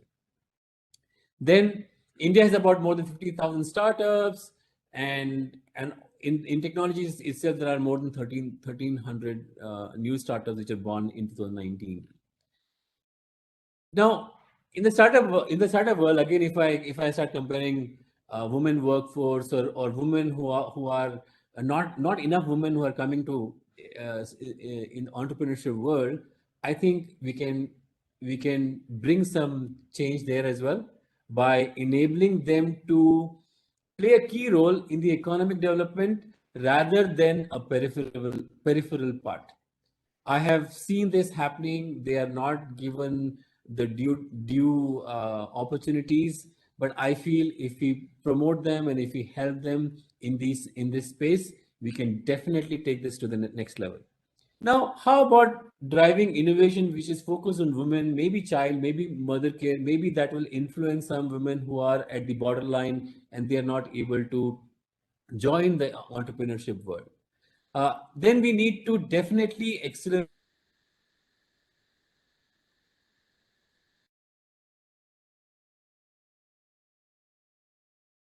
I think you are muted, Shahid. I'm not. Can you hear me? Yes, okay. Okay, maybe it could be the signal. So I feel we can do this better. We are doing around 20 to 30% of women who are entering this space, but by 2030, we are expecting more than 150 to 170 million jobs which will be created in this space, and women will play a leading role to drive this change.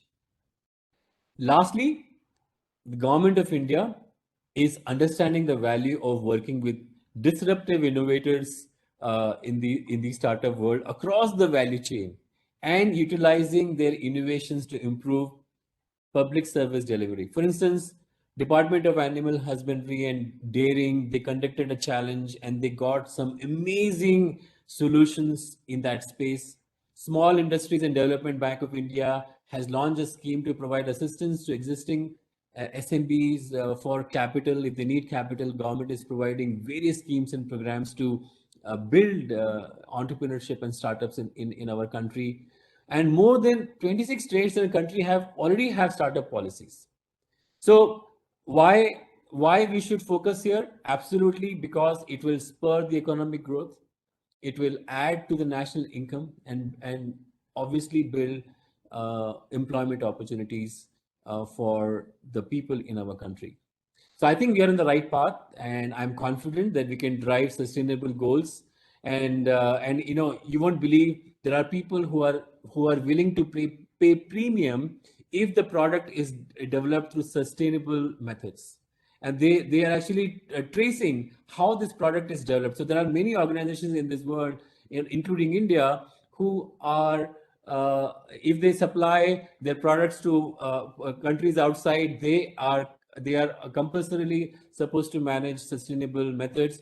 And not only that, there are consumers who are willing to pay a premium if the product is developed through sustainable methods. So I feel we are on the right path, and there is a long way to go still, both in terms of sustainability and as well as bringing some level of parity in the IT and entrepreneur sector for men and women. Thank you for giving me this opportunity, and especially the guest, Dr. Haldia and Dr. Lata. Thank you for giving me this opportunity. And sorry for the sorry for the mess up in the beginning. No, Mr. Khan, in fact, technology has enabled us to hear better of you in terms of the technology rather than the moderation part of it. And let me tell you the Parkinson principle, that the technology often fails you at the time when you need it most. And I have the instance before me where possibly one of the leader in the technology, when he was making a presentation before the 5,000 audience, his laptop failed. So don't bother. But then you rightly said that technology is the key driver for the inclusive growth or the sustainable growth, and we have to be mindful of that. Mr. Jory, over to you for your thoughts on the sustainable development. Before we come to Ms. Garima, yes.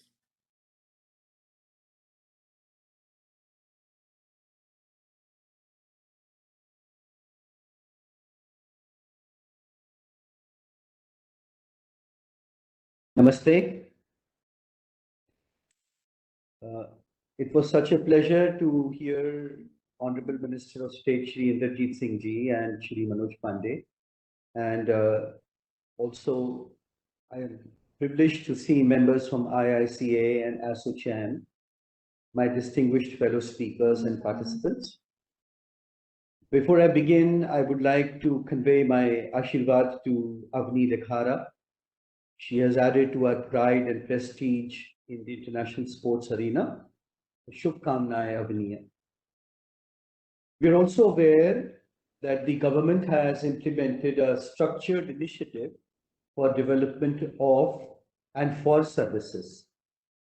This is with the objective of achieving transformational and sustained delivery of infrastructure projects.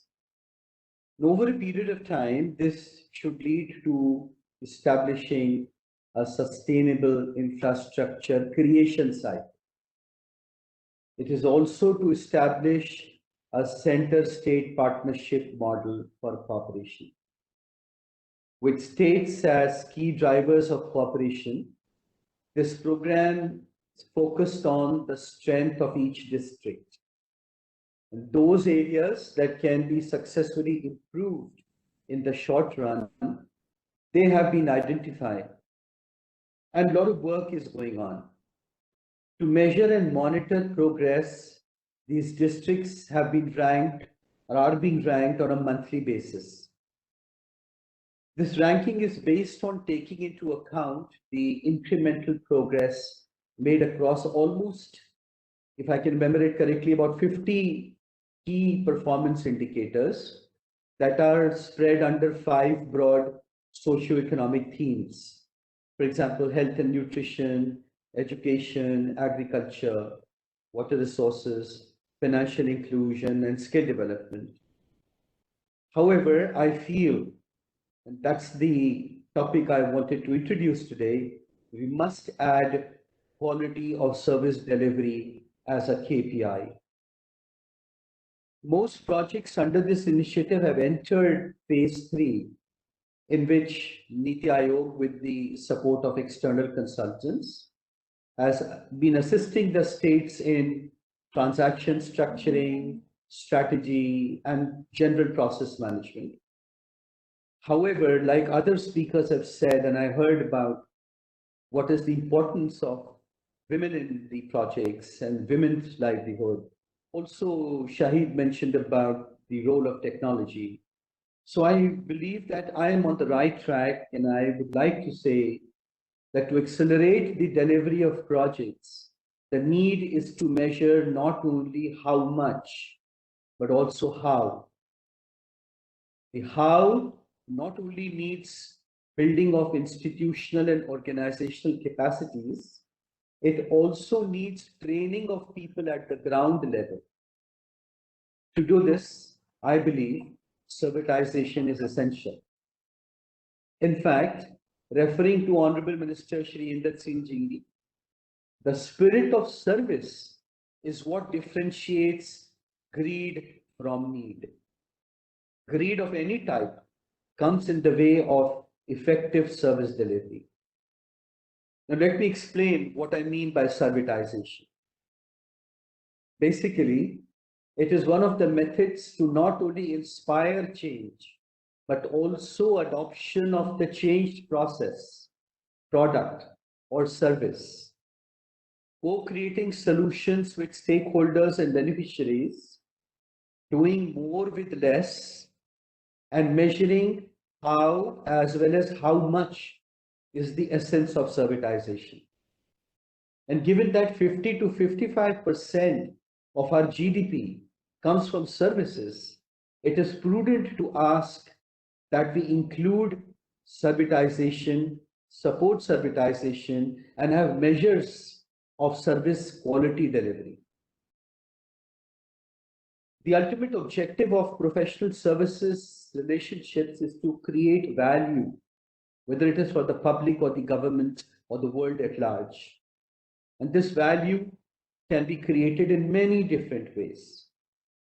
For example, building knowledge-based relationships founded on collaboration and mutual knowledge exchange between academia, industry, and the government agencies. I believe some of this is being done, but it needs to be accelerated. In this type of relationship, the outcomes include enhanced capabilities and knowledge for the public. However, continuing with traditional methods of delivering outcomes with minimal interaction and knowledge sharing results in a kind of a commodity relationship. I believe this can be a high expectation, and it would need a top-driven approach by the government. I've been working at the ground level, and I sincerely feel that localizing sustainable development goals is essential. Real progress of our nation shall happen when we can lead people at the block level, at the village level, share best of practices, and ensure that they are adopted in implementation as they go about in their daily lives in various socio-economic initiatives that the government is taking. And this is the how I have been talking about. As an anthropologist and having served in both academic and corporate environments, it is my belief, rather firm belief, that women are the key actors in servitization. We have heard about gender equality. We have heard about women empowerment. This is good, but not enough. I'm convinced that women entrepreneurs can drive economic growth only if they are enabled to realize their rights, and if we work in partnership with business, government, and the civil society, it is to improve their opportunities and outcomes in the global value chains. Generally, when people speak about women's economic empowerment, they refer to women's economic rights. Among other things, it means ownership of land, property, money, finance, and freedom to make decisions that affect their lives and the lives of their families, communities, and societies. Just recently, I was speaking to a huge group of students at a local college. And I mentioned to them that every time there is an initiative where they can contribute to nation building, they always mention this, kal pooch kar batayenge, ghar par pooch kar batayenge. I said, this is what it needs to change. We need to empower them, give them the confidence, and make them believe that they can do it. We forget that efforts to promote women's economic empowerment needs market-based approaches. We forget that economic gains and incentives must go hand in hand with creating a deliberate ecosystem that enables women to realize their rights and level the capacity and the opportunity playing field. At the moment, we still have lots of work to do.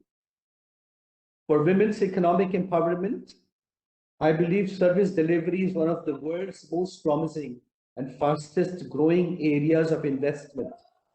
Service sector holds the biggest current as well as emerging market.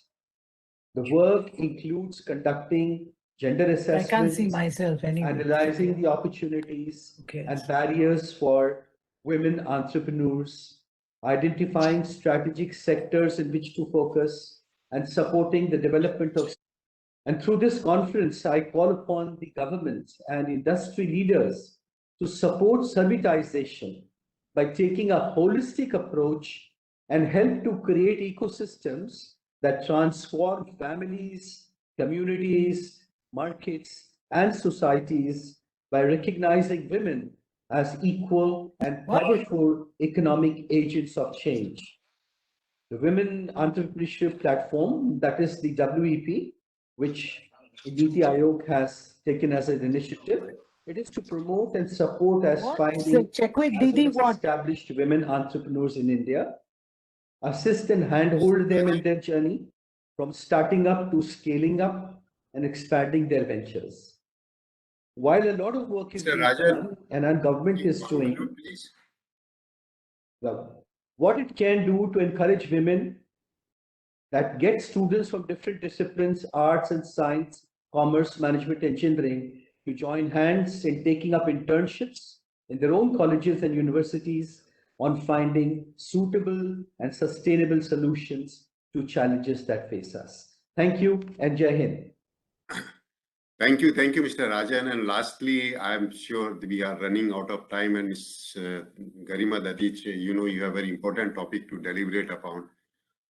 The finance as a key driver for the inclusive growth. So I would request you to kindly share your thoughts, maybe next few minutes. Sure, I will be as precise as possible. Yes, please. So at the outset, thank you very much for giving me this opportunity. I would like to thank the organizers, my institute, as well as ASSOCHAM.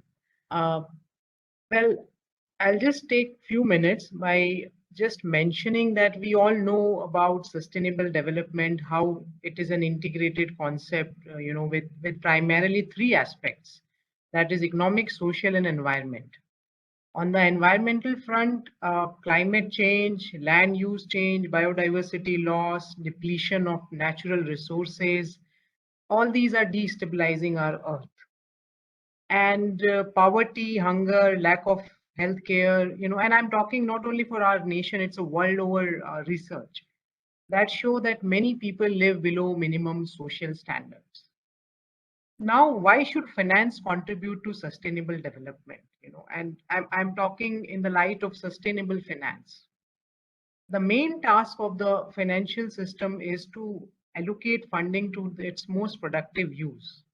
And finance can play the leading role in allocating investment to the sustainable corporates, as mentioned by a few speakers also, and thus, accelerate the transition to a low carbon economy and a more circular economy.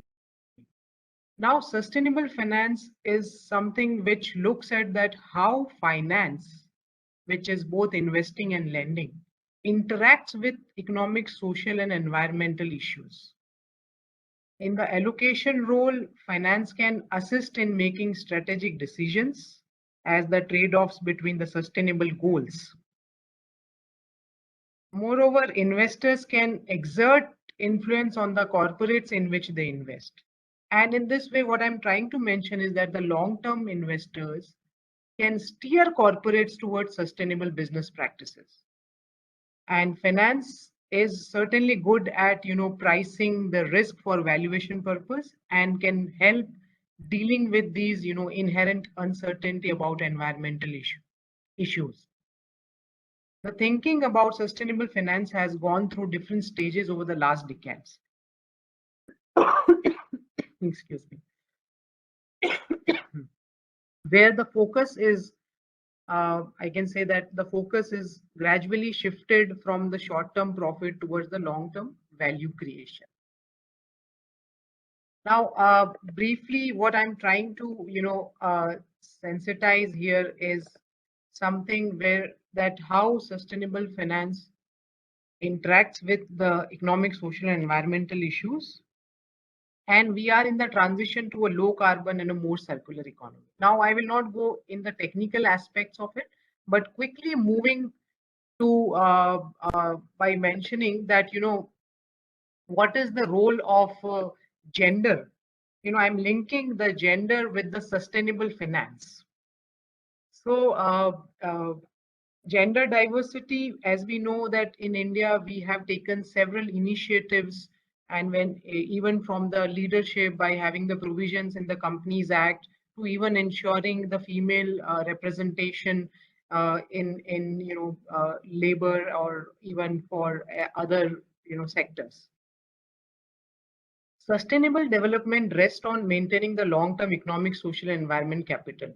While the importance of investing in economic assets to assure the progress has been recognized, sustainable development even brings attention to the ecological and human dimensions, which is the key to growth and development. In failing to make the best use of their female population, most countries are under investing in the human capital needed to assure sustainability. And now I would even briefly share the OECD report that, although women account for over 1/2 of the potential talent base throughout the world, as a group, they have been marginalized and their economic, social, and environmental contributions go in large part unrealized. The report briefly I'll mention few lines that they have conducted studies that if better use were made of the world's female human capital, economic growth would increase worldwide. The number of people living in poverty would decline in all countries. The business performance and innovation would be enhanced. The government policies would better respond to the needs of all citizens. The environmental damage from unsustainable activities would also decrease. Now, so this topic is a little bit new and quite exciting, that when we talk about sustainable finance, particularly why we are linking and how we are linking to this gender issue. Gender is a significant aspect to be taken into account when we consider actions to adapt and mitigate the climate change. And we know when we talk about sustainable finance, and as I mentioned, the environment aspect, even the COP26, India is taking several actions to adapt this climate change. And there are a lot of researchers which say that the climate change impacts are not only physical and economic, but also social and cultural. And because of the gender differences in the social and economic roles and responsibility, the effects of such climate change are often more severe to women. Because of the varied reasons, in both the OECD and non-OECD countries, women are the one who remain to the villages because male population goes to the cities. So even all the natural calamities, the cyclone and everything, that has been a lot of studies that women were largely affected, women and the children.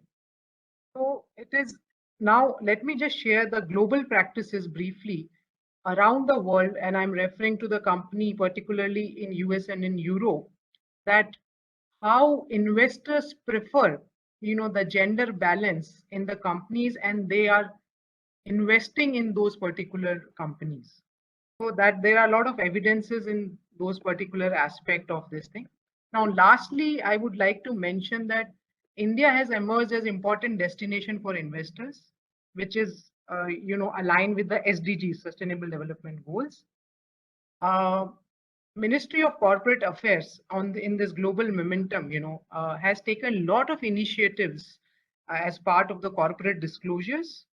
The MCA has revised and updated the National Voluntary Guidelines as National Guidelines on Responsible Business Conduct, and there are a lot of disclosures which the companies has to do in terms of their gender balance, in terms of their actions taken against climate change, and all human rights and other varied issues. The whole objective is to align this NGRBC, which I'm using abbreviation of Responsible Business Conduct, with the United Nations Guiding Principles and Sustainable Development Goals. India has also represented through MCA in the United Nations on legally binding treaty to regulate the transnational corporations and other business companies with respect to business and human rights. And recently, MCA has also taken the lead in releasing the business responsibility and sustainable reporting. In that aspect also, now the SEBI is taking further the initiative, which is a mandate for the listed companies.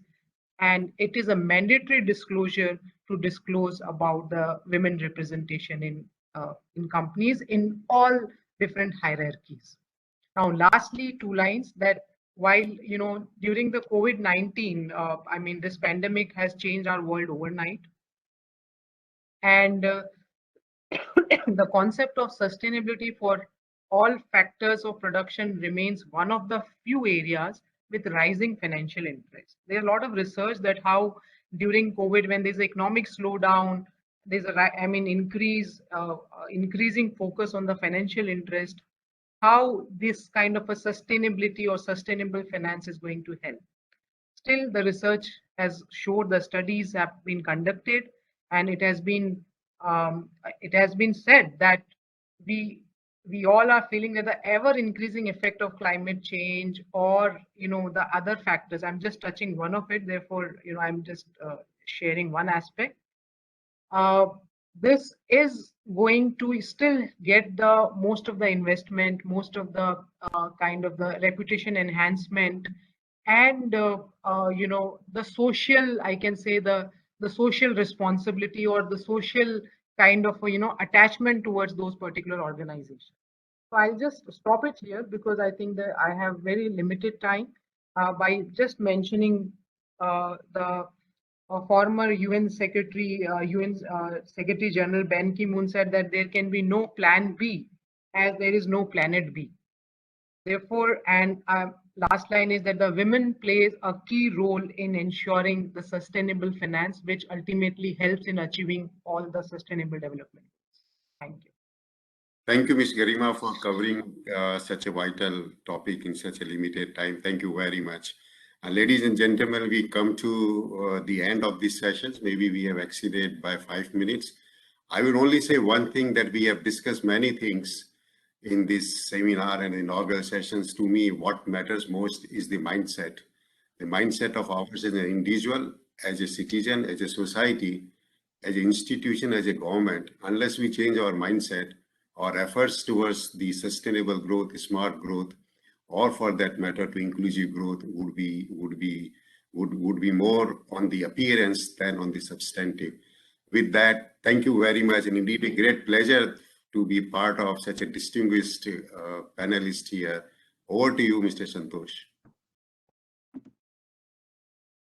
Shahid, yes, please. Thank you. Okay. Yes, indeed, Dr. Haldia, it is the mindset, it is the perception which we need to change to bring equality. So my job is to give vote of thanks, and I would like to first of all thank all our speakers. Avani Lekhara, absolutely, we are so proud of you, and you mentioned technology can really play an important role in creating affordable products, and even if they start informing children at the school level about the jobs, and then it can also motivate them to study more and do better. Ms. Sutapa Sanyal, breaking the gender stereotypes. Absolutely. I think we've been listening to this, we've been hearing this in all our conversations, but we need to take some very concrete actions. We need to execute things right now. Mr. Rajan Jori, not how much, but how. Isn't it? The statement itself is so short, but it has such a big meaning that it is so important that we understand how we deliver this, and of course localizing sustainable development practices at the village level. Dr. Garima, you said it. The research report you shared puts it so beautifully that if because of the women capital is not being used properly, the business suffers, poverty could have been better, innovation could have been better, and the government policies also would do better if the women capital was utilized. With that note, I think I think we are a little over time, and thank you everyone for this opportunity and making time and sharing your thoughts and practices which can definitely help build a very good environment, which is objective of this session. Thank you so much, and thank you, Lata. Back to you. Thank you so much. Being the host of this seminar, it's my duty to thank you all for being here with for this event. And Shayad, you forgot to mention that Avni is from KV, where we studied. So Avni, we are proud of you. She's from KV3, Jaipur, where me and Shahid were the students. And we are proud of you, Avni. And now we will start our second session. And we have our speakers with us. So before I start, it's my duty to introduce my friend Archana Chaudhary. Archana is a dedicated business professional with 24 years of experience in customer service management and business development with a versatile administrative support skill. She has honors and gold medal in German from Rajasthan University, Jaipur, and MBA in tourism from Jainarayan Vyas University, Jodhpur. She is A1 and A2 level certification. She did her certification in German.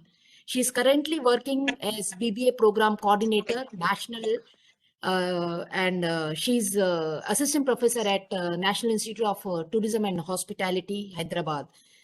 She was selected as a core member of the training cell and became the supervising head of paging operations in Rajasthan and Gujarat. So over to you, Archana, to moderate this session. Thank you, Lata, so much for providing me this opportunity. And this is the platform we are interacting with the people who are really very eminent personalities in their own field. So as we are running after time, I'm coming to right on the point. So the topic we are going to discuss over here is sustainable and smart growth, India's agenda in development services. So as we have been discussing, sustainability is a buzzword in the present scenario. In today's global environment, every country is focusing on sustainable development. Sustainable development implies meeting the need of the present without compromising the ability of future generations to meet their own needs. And smart growth is the development that is environmentally sensitive, economically viable, and community oriented and sustainable. So it is the approach to use land use planning that promotes compact, transit oriented urban communities that are attractive and livable.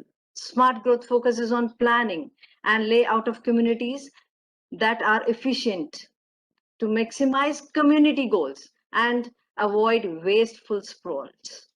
So India, it is home to 1/6 of all humanity, and it holds the key to success of 2030 agenda. India has the whole of society approach with the government of India engaging subnational and local governments, civil society organizations, local communities, people in vulnerable situations, and private sectors too. So India's commitment to SDGs, it is getting reflected in the policies also, whether it is Sashakta Bharat, Sabal Bharat, empowered and resilient India, or we are talking about Sabka Saath, Sabka Vikas, that is collective effort for inclusive growth. Or if we talk about Swachh Bharat, Swasth Bharat, clean and healthy India. It is a nationwide initiative triggered by the Clean India campaign and the National Nutrition Mission also that has achieved 100% rural sanitization. In Samagra Bharat policy, we are talking about Samagra Bharat, Saksham Bharat, inclusive and entrepreneurial Bharat, India. And Tatat Bharat, Sanatan Bharat, that is again sustainable India. So India's climate action strategies call for clean and efficient energy systems here. Sampanna Bharat, Samriddha Bharat, prosperous and vibrant India. India is one of the fastest growing emerging market economies with young population and innovative ideas So business systems, ecosystems we have, with GDP of USD 2.72 trillion in 2018 and 19, we are going to target USD 5 trillion economy by 2025 and pursue an inclusive and sustainable growth trajectory by stimulating manufacturing, building infrastructures, investments, and technological innovations, boosting entrepreneurship. And there is one more inclusion from the government now, Smart Cities Mission. It is an innovative and new initiative by Government of India to drive economic growth and improve the quality of life of people by enabling local development and harnessing technology as means to create smart outcomes for citizens. So here we have a very efficient and eminent people we are having today. So I would like to introduce first the chairperson of this group, that is Dr. S.K. Gupta. Dr. Gupta, I would like to introduce you and my regards to you. He is a postgraduate in commerce, FCS, FCMA, PhD in corporate governance with over 40 years of corporate experience in leadership positions with various public and private sector organizations in the domains of finance, costing, internal audit, legal, and CS functions. He has dealt with mergers and acquisitions, corporate restructuring, anti-dumping duty, and corporate governance mechanisms. Currently, Mr. Gupta is Managing Director of Registered Valuers Organizations of Institute of Cost Accounts of India. He was earlier MD and CEO of IPA, of Institute of Cost Accounts of India. He has chaired and addressed a large number of national and international seminars and conferences too. So he has been visiting faculty at various leading business schools, and he at present guiding many PhD scholars also. So Dr. Gupta, you are welcome here, and I would like you to chair this session. Sir, please. Dr. Gupta. Thank you so much for a very gracious introduction. I thank MCA, ISCA, and ASSOCHAM and the organizers for having me on this panel to discuss on this very important topic of the day, that is sustainability, inclusive growth, gender diversity, and how to minimize the imbalance that we have in the employment sector, especially between the genders, and also what kind of skills are required for the future generations or the young people coming to the corporate market scene in terms of contributing to the achievement and vision of India reaching on to $5 trillion economy mark. You know, all of you would tend to agree with me that the world is changing, and it is changing at a very, very significant pace.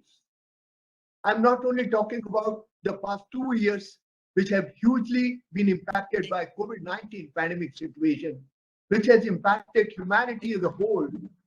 It has impacted lives, it has impacted livelihood, and it has also impacted lives of the firms. But even otherwise, there have been significant changes which we have all witnessed over the last 2 or 3 decades in the world, and which have significantly changed the way we live and the way we work in organizations. And this has given rise to new aspirations from the young generation, as well as it has provided new opportunities for the corporate world. And we are seeing in the marketplace today very, very disruptive business models, which were kind of unheard of till a few decades back.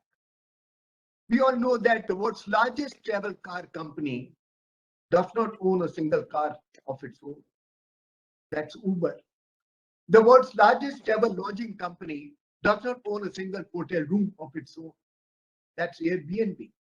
And the world's largest retailer, Amazon, does not own a single brick and mortar store.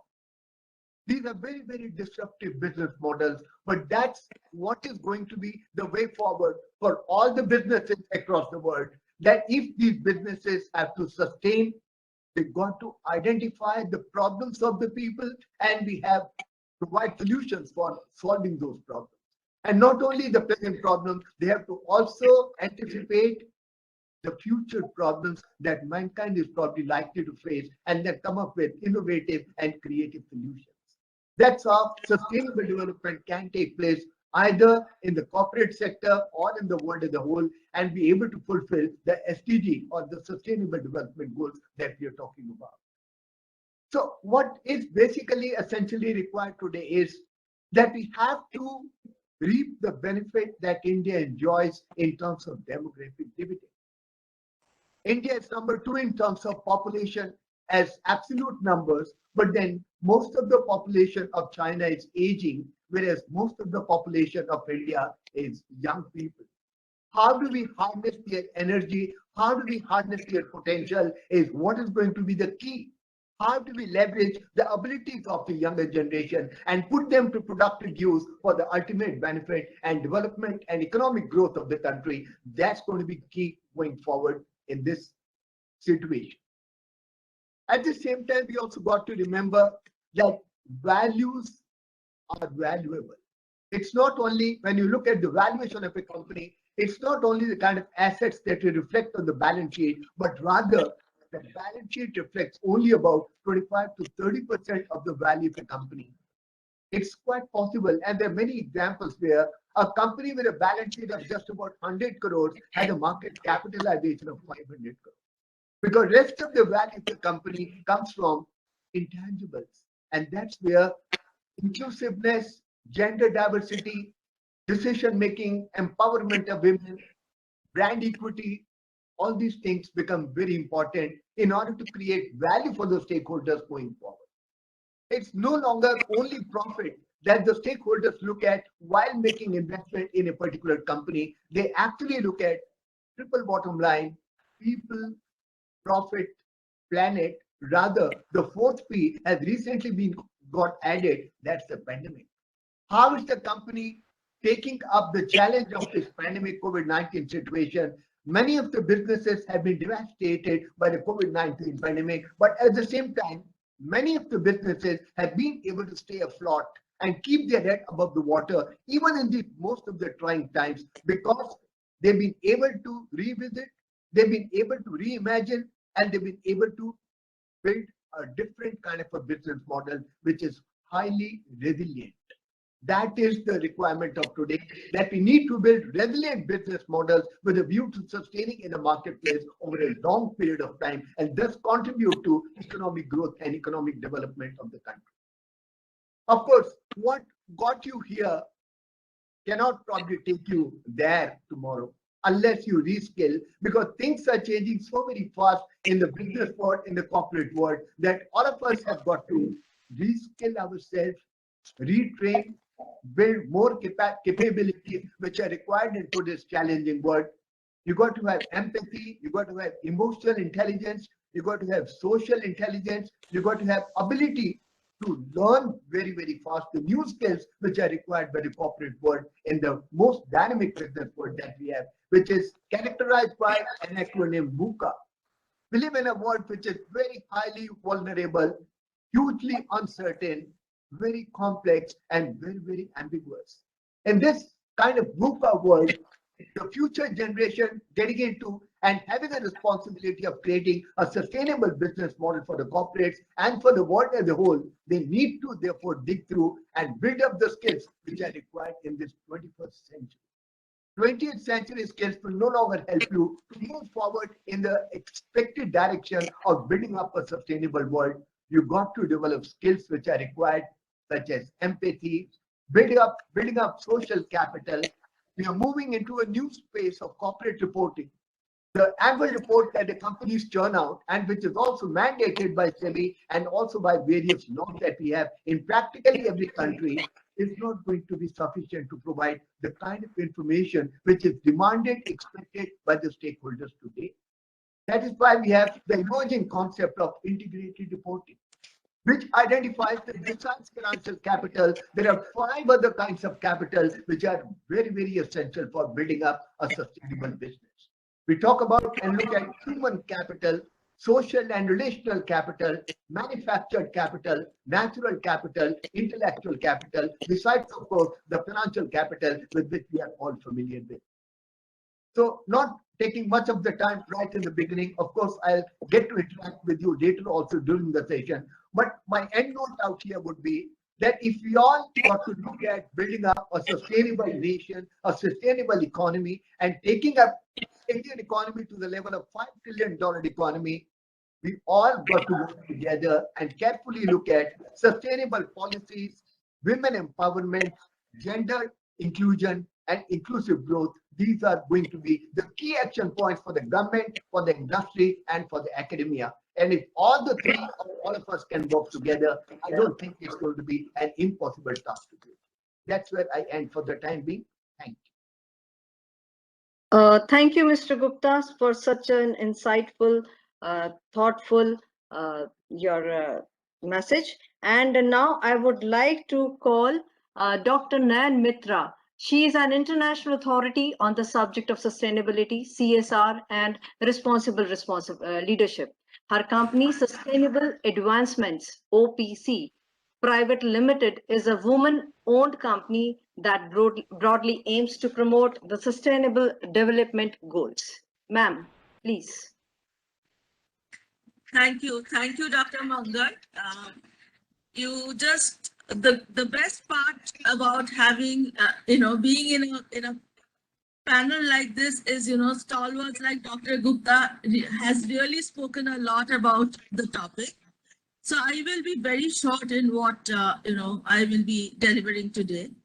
So sustainability is an imperative thing today. It is not an option. The business models are fast adapting to regenerative business models. Many of you are aware of Green Swans model, the donut model, circular economy model. All of them speak of remaining within the planetary boundaries. The issues of climate change, ozone layer depletion, ocean acidification, air pollution, chemical pollution, nitrogen and phosphorus loading, land conversion, biodiversity loads are real and urgent.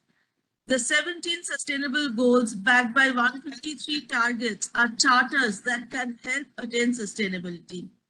So we have problems and we have smart goals, but who are the implementers?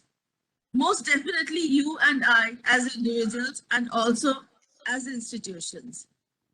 In fact, what we do not speak so much, and I was glad that this was mentioned in the previous panels. I heard Garima shortly, who also spoke about women. And also the topic here is also very inspiring when I think for the first time in many years that I'm seeing this he, she, he kind of thing. So we are coming into a more gender neutral language as well. So what we have not spoken so much and so for so long is that women can play a pivotal role in driving sustainability. We have heard of Eco-Feminism that was way back in 1970, coined by French author Francoise Ebon. In her book, Le Feminism or La Mort, that's the name. So that's the feminism or death. That's the name of the book. The Chipko movement, they all point to women possessing a more empathetic and nurturing mindset than men, and they also vastly differ from men when it comes to showing concern towards the environment. Studies have shown that women are 1.17 times more likely to pursue social ventures than economic ventures, and they're 1.23 times more inclined towards environmental ventures as compared to economic ventures. Another observation claims that women have played significant roles in bringing about positive transformations in the lives of people and the planet in terms of social welfare and reducing carbon emissions compared to men. So this brings us to the question of diversity and inclusion across the value chain of the company that can always be a winning hand. Also, having women as your partners in your ventures projects. Proudly, I would request all of you, and because ASSOCHAM is also involved here, to proudly build it is about time that we proudly build our diversity profile. I'm currently in a cohort right now by UN Women on the Industry Disruptor Program, and I'm speaking to so many inspiring women from the world over who are doing so well in every sphere of their work. The day we can integrate women and green jobs as a core to our business models, that day we will truly be liberalized to be sustainable and leave behind a better future for generations to come. So this is what I really wanted to speak about today. And I'm open for any questions later on, wherever you deem fit. Thank you, ma'am. And now I would like to call Padma Shri Usha Utthavji. Usha Utthavji is an Indian pop, film, jazz, and playback singer who sang songs in late 1960s, 1970s, and 1980s. Who can never forget the beats of title songs of film Shan, Cha Cha Cha, Vegam Vegam, Pogum Pogum, and the list goes on.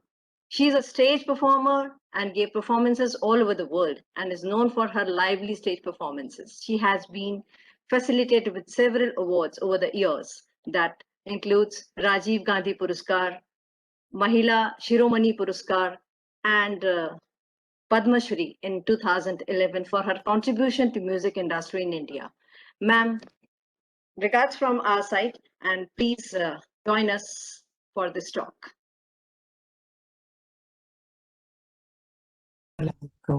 What can I say? It's absolutely brilliant to be a part of this seminar and to be a part of panelists like this who speak so fantastically about all these, big numbers and statistics and everything. And here I am, a person who's going to talk just from my heart, because that's what I know best.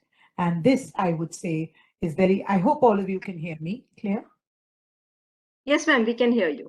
Okay.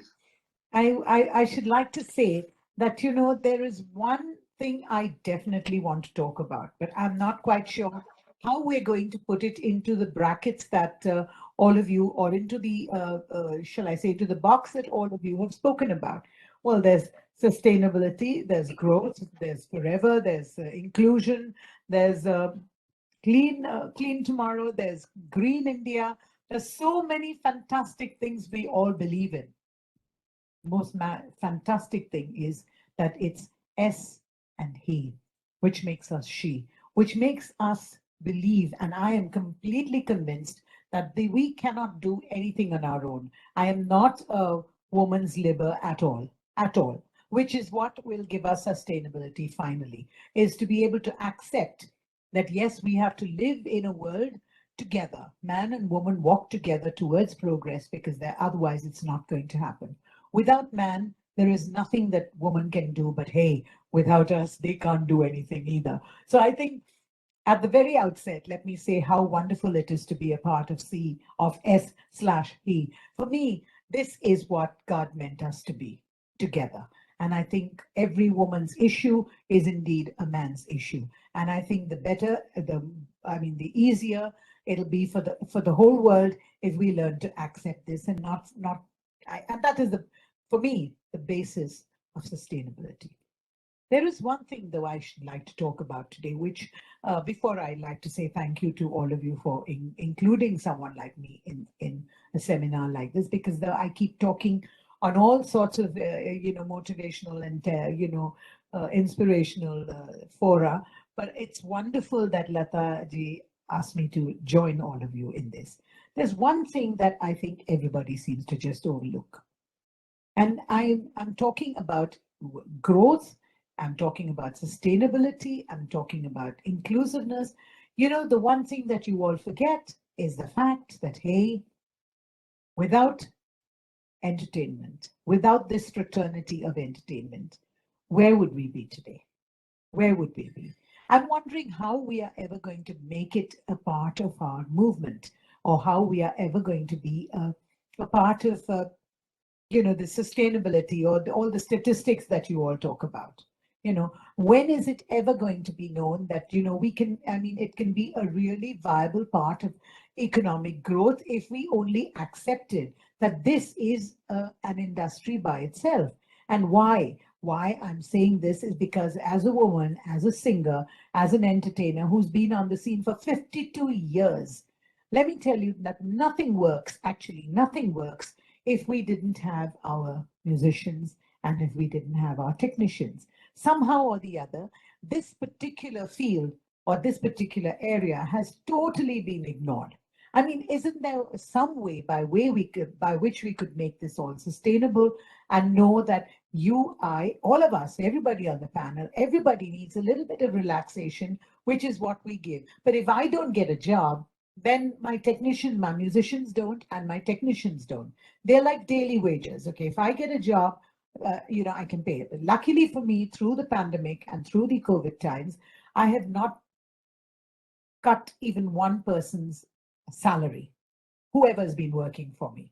Now, this I think is very, very important because when we talk about corporate houses and big businesses that you're all talking about for sustainability, I'm talking about one of the biggest, actually, one of the biggest, only it's never been recognized as so. And it's so sad because everybody thinks that if you just keep singing, Shan, say, or Ramba Ho, something like that, I mean, it's not serious enough. But hey, entertainment is serious business. Music is serious business. Making other people happy and getting a smile on their face is serious business. And for me, it makes me really cry that it's like when everybody was talking about, everyday wage earners, every day. My technicians never got they got it from me, but they wouldn't get a cent from if they were working for anybody else, because if there's no money, then and if there's no show, there's no money, and how do they all get paid? And this is a huge industry, but it's not a recognized industry, and I'm sad for that. I'm really, really sad because, everybody needs a little bit of relaxation. I can't imagine one person on this whole day's panel or another 6 days. All of you have got your statistics so beautifully done. And I, who have no statistics to give you, except for the fact that if I don't sing, then my people don't earn. Now, isn't that ridiculous? Isn't that terrible? How long is it going to last? I mean, sustainability, how long is it going to last out? How long is the fact that, okay, whenever you do any good for anybody or you do something for the poor, there is a saying, put off the camera because you don't need to talk about it. But hey, to support, say, maybe just me or whatever, to be able to support 25, 30 families who are running because of this. But where is it going to come from if we don't get the support from the government? I mean, I'm not saying that the government has to do anything for us. I mean, because I think that the best way would be for the Ministry of Cultural Affairs or something like that too. I don't know the answer. But I do know that it is a neglected part of our society. I mean, there are thousands of musicians and wonderful musicians and great technicians without whom the stage couldn't be lit up, without whom our background couldn't be done, without whom the sound and the lights and the stage and the decoration and putting up things, nothing would work, right, without our technicians. But they're the biggest unsung heroes. And I think that is so sad, so sad. What about the musicians? Okay, the musicians who are playing for me. The big ones, okay, the number ones, okay, will still get jobs or something like that. But what about all the so many shows that we don't have because COVID didn't allow us to? We were trying to follow protocol. So what am I? You might wonder, or you might ask, what am I really talking about in a seminar like this? I'm trying to say that if we are talking about economic growth, and if we're talking about inclusiveness, and if we're talking about sustainability, I think all this is very, very possible, and it could become a great industry. I'm not sure how we're going to do it, but it could become, at least if it was recognized as an industry. And I'm so grateful to all of you for hearing me out, because it's so important. And it's so important that Lata thought that it was necessary for someone like me to talk on this, okay? Because all of you have your facts and figures so fantastically, and it's all done on your PowerPoint and this and that. And here I talk just just out of my, I'm a complete Gandhian, and I do believe that you have to be the change you want to see in the world. And we have adapted. I have adapted. Now we have to talk about BC, like before Christ, and we talk about before COVID. I didn't know a thing about technology, okay? But here I am in my bedroom with just a 4x2 area with speakers and mixer and microphone, and I don't have the technicians to help me. I don't have anybody, but on the phone, we're trying to set up everything, okay? So you would call that inclusiveness. But if we recognized it as an industry that really needs a little bit of a boost, it would be fantastic. So now today, I am really, I went to San Diego last night. This morning, I was doing an Asia Pacific conference. And so I'm able to travel all over the world because of technology. And I think this is so fantastic, because you couldn't be performing in New York on one day and then do San Diego or do LA the next day if it weren't for COVID. I mean, COVID has given us the opportunity really to bring the world together, really shrunk the world. So some of the good things that have happened to us during this, the pandemic has been this. So I know time is running out, and I know you've got so many other speakers as well, but I'm going to sing you a song. May I sing you a song? Can I hear it? Most of it take time. Ma'am, we are Will be waiting now. grateful. Did I hear a big yeah or what? I'm just dying to sing for all of you. And I'd like also to say a huge big thanks to Naveen Bali, who was there in the previous session. Yeah, thanks so much for putting us in touch.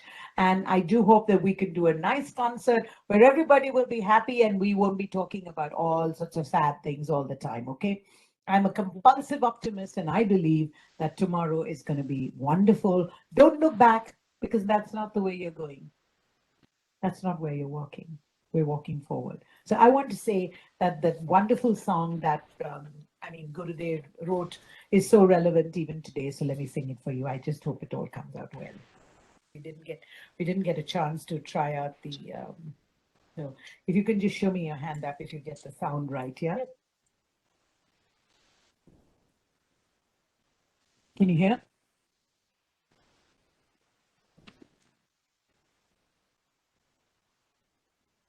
Walk on alone. Walk on.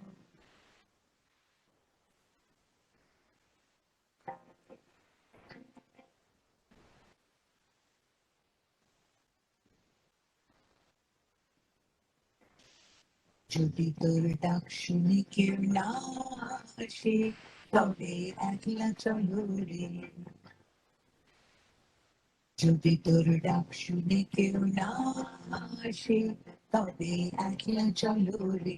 Tabe Akla Chalu, Akla Chalu, Akla Chalu, Akla Chaluri. Tabe Akla Chalu, Akla Chalu, Akla Chalu, Akla Chaluri.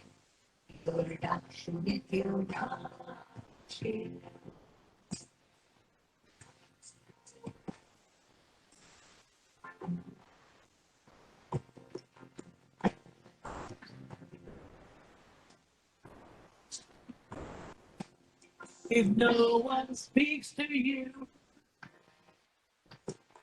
if no one speaks to you, don't feel you are unfortunate. If no one speaks to you, if everyone just looks away, and if they are scared, if everyone just looks away, and if they are scared, then open your heart. Speak out all the words you have in mind. Walk on. Speak out all the words you have in mind. To the people that actually care. Someday I can try you.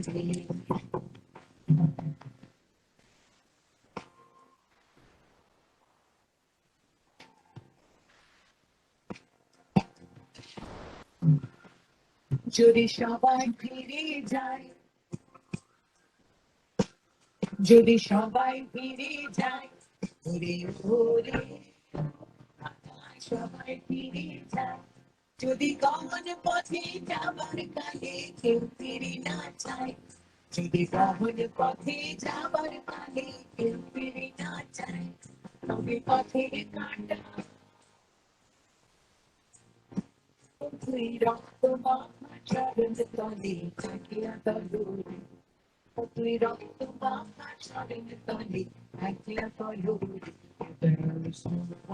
Responding to your call, you walk on all alone.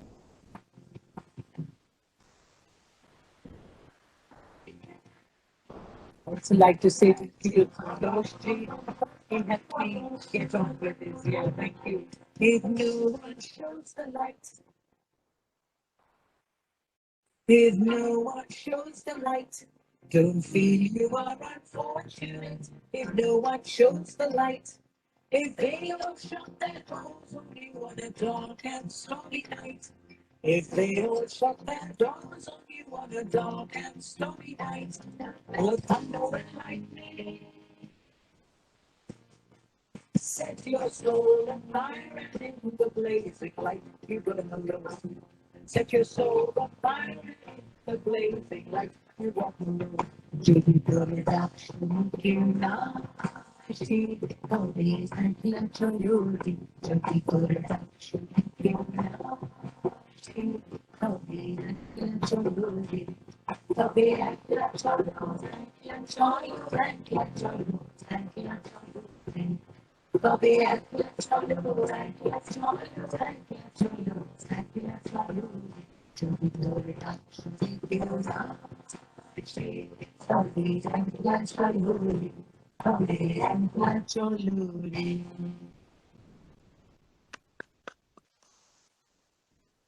Thank you so much, ma'am. And I am very happy that threw some light on entertainment industry also, where people are really suffering because of this COVID. But yes, we will come out of all these problems if we are together. Yes. Thank you so much. Thank you so much, ma'am. Lovely. And now I will call the next speaker, Dr. Bhavna Chhabra.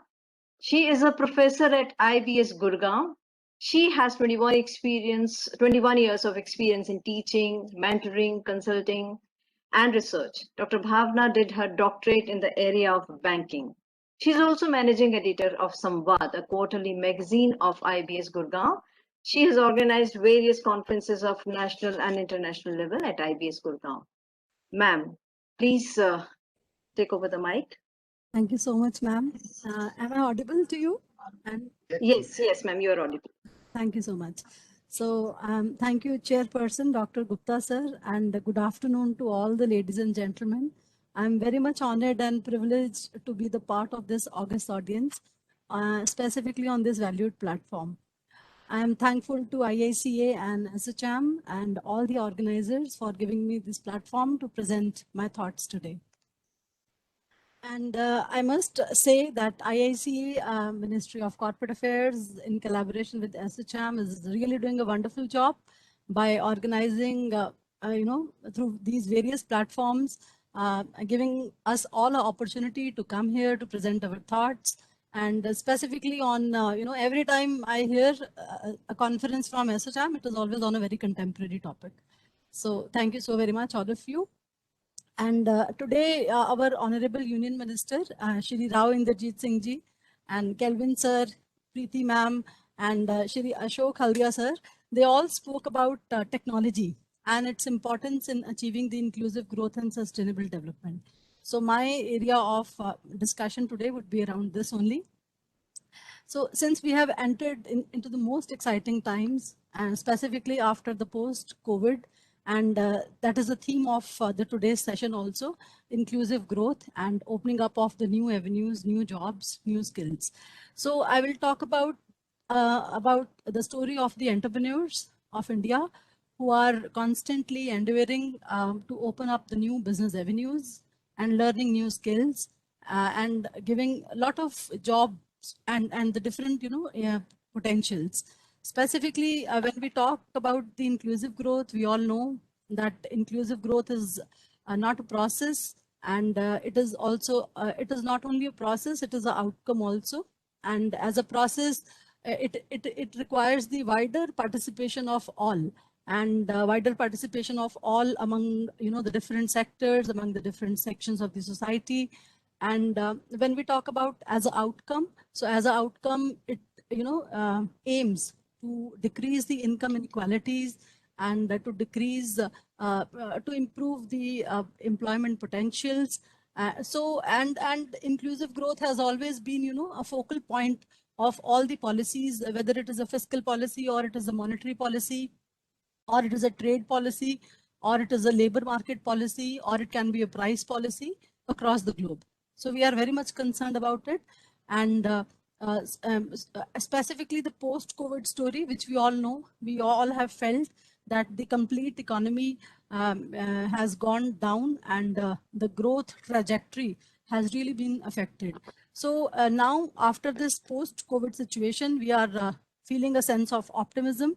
And specifically, if we see in the past 1 year, that the behavior of the small traders and the small businessmen has really undergone a drastic change. The opportunities which are visible now post-COVID, they are thinly spread across all the sectors of the society. And one example to this which we can see is the rebound in the consumption and the business activity post-lockdown. And I'm very, very optimistic about the V-shaped recovery, which the Indian economy is likely to witness.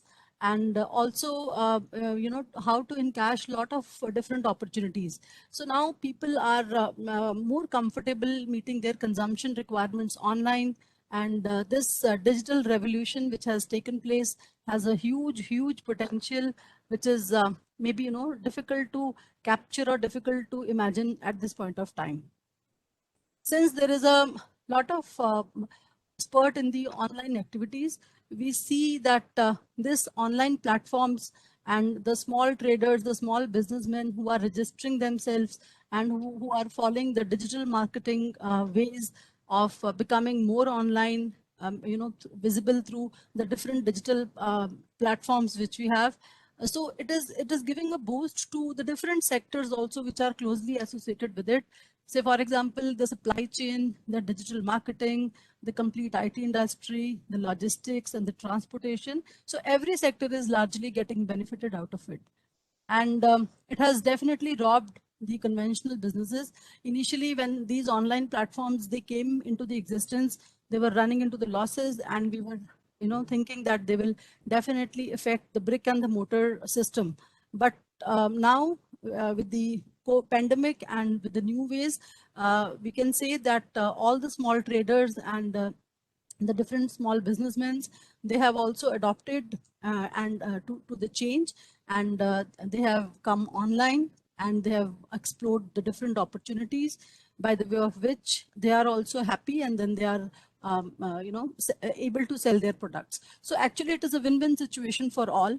And besides that, we have seen that lot of scope, and there is a lot of potential in the digital payment system also. So we see the great, the fintech industry, which is literally taking shape, and thankful to the government of India that it is highly regulated. And government of India also has taken so much of the initiatives to regulate it more, and to ask them to all the time to abide by the different guidelines. So we feel that we are more secure by whenever we are making the digital payments. And this is helping us that how the informal economy which was there, and where all the transactions used to take place in the cash, now all the transactions of cash are becoming more visible. They are coming online, and even the government is able to make a track of all these transactions. And along with that, we see that the IT related products also, and its sales has gone increased drastically, and specifically after the work from home culture, the access to the data network, the electronic devices such as computer, laptop, smartphones, they have all gained importance, and we have all learned the different ways and the techniques that how to adopt to the new culture and to the new way of living. Besides that, there are so many new startups, and now they have become unicorns who have emerged though in spite of the fact that they were not into much profits, they were running into the losses, still they are bought by the big conglomerates of our country. That is again a big sign which shows that again there is a lot of scope in these small businesses.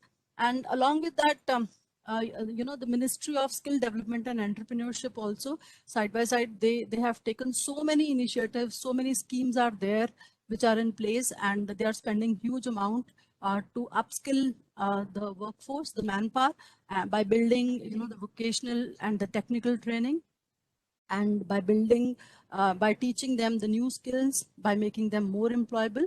So that is another kind of a landmark for all of us. Be it the Atmanirbhar Bharat mission, or be it the Swachh Bharat mission, or be it Beti Padhao, Beti Bachao Abhiyan. So whatever the schemes have been in the place, they have all helped each one of us in one or the other way.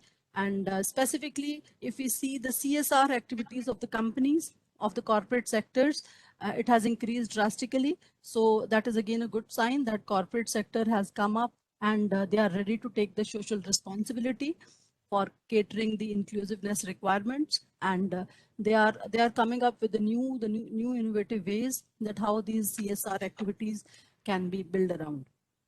So that is another thing. And besides that, if we see on the other front, if we see the earnings of the corporates also, we have seen very good resilient results which have come up specifically after the closing of the quarter on September 2021. So this has triggered again a sense of optimism in the economy.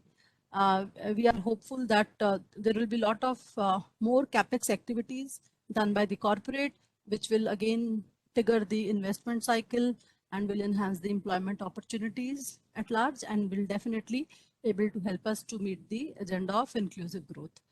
And besides that, another indication which we can see, or which the effect which we can see of the pandemic, was the increase in the demat accounts and the movement of the stock markets. We have seen that the stock markets have gone, whether it is the forex, or it is the commodity market, or it is the the index of BSE or NSE. So overall there is again a sense of optimism, and even the companies which are running into the losses, their IPOs are overvalued, and so that sentiment is very, very positive. And so largely the factors which are affecting this is that we are having good amount of funds by the way of FIIs, and a lot of global factors also account for that. And there is a phenomenal magic which is taking place in the stock markets, and which is again helping the retail investment at large. So the factors which we can count, or which we can think of, which has affected the stock market so far, and we are witnessing a great numbers. That is the strong inflow of the capital, the cheap credit, more investments, lower interest rates on the traditional savings or the FDs, and the good corporate performance. Then after that, we can also see that there is a lot of liquidity also in the markets, and definitely we are highly regulated, whether it is by SEBI or it is by RBI. We are highly regulated economy, and that is the reason that why we have been able to sail through the economic crash down of 2008, and this time also I'm really very hopeful that we would be able to sail it. And so just to conclude that there is a lot of scope in the Indian economy. Just the electric vehicles also are coming up with a very fast pace, and the infrastructure which is required. So the conventional vehicles which were initially running on the diesel or maybe the petrol would be replaced more by the clean energy, which will really help us to meet the sustainable goals at large. To conclude that, I strongly believe that this is a new India. This India is more united, more concerned, more cautious, and more proactive than being reactive. Good times are around the corner. the collective efforts are required, whether it is the public-private partnership, or maybe it is the liaison between the state governments and the central government. So a collective effort is required from the corporate side, from the government side, and from the the citizen side also. But with all this, we see a lot of hope, lot of light, and lot of drive, and a very concerted efforts on the part of all the stakeholders is there, which will help us to see the unparalleled, exciting, and good times ahead. So with this, once again, thank you to all of you for giving me an opportunity to present my thoughts. Thank you so much. Thank you so much, ma'am. And ma'am focused more on entrepreneurship, opening new avenues that are coming up. And I think the message is clear that we have to stay positive, whatever is the time we are going through. So, and our next speaker is Mr. Sanjay Banwar. Am I right, sir? Saurabh Banwar. Saurabh Banwar. Okay. Yeah. So a passionate leader driving progressive global initiative on training, learning, and development, driving progressive training initiatives focused on the development of knowledge, skills, and attitude. This is Mr. Saurabh Banwar, CEO of Blend Global Learning and Development Organization. Sir, over to you. My deepest respect and fully humbled and honored to be here. And after all the luminaries that spoke, I honestly feel like a rabbit in the magic show coming out of the hat. A quick, Archana, your diction, pronunciation, flawless. Gupta, sir, you gave a very good insight on the valuation. Usha, madam, big fan of yours. You are the living example of sustainability, quite simply put. I'll come back to you after this. Just help me with the screen share. I will respond. Sharing rights are given to you, sir. Thank you.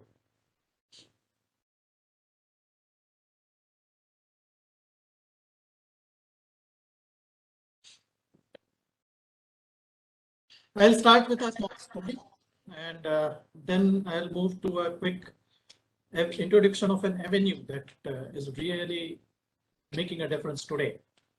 We will have a quick two models to share. We are talking about smart models, so I do it smartly. And finally, a request to each one of you. That's the agenda.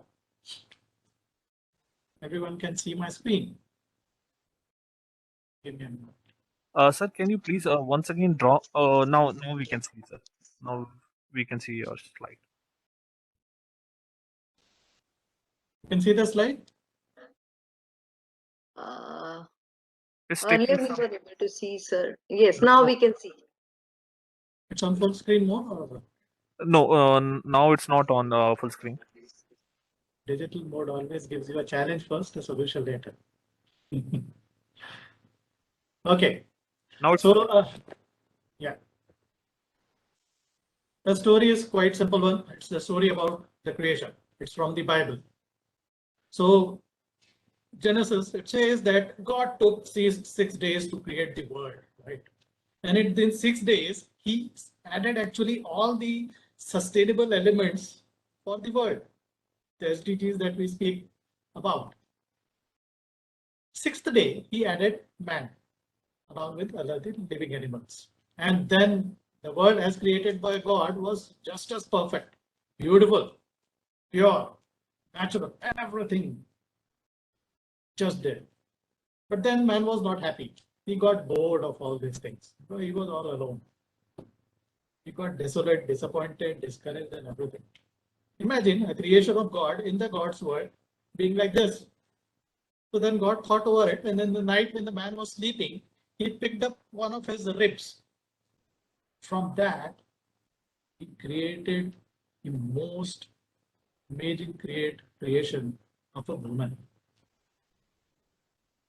So when the man woke up and when he saw this image of a woman, that brought him to see the world beautiful as it is. And it is the woman who showed man what love, beauty, grace, and every other quality around. The idea I'm putting here is she came out of he, but she actually made he. Friends, sustainability and inclusive growth are the she and he we are responsible for.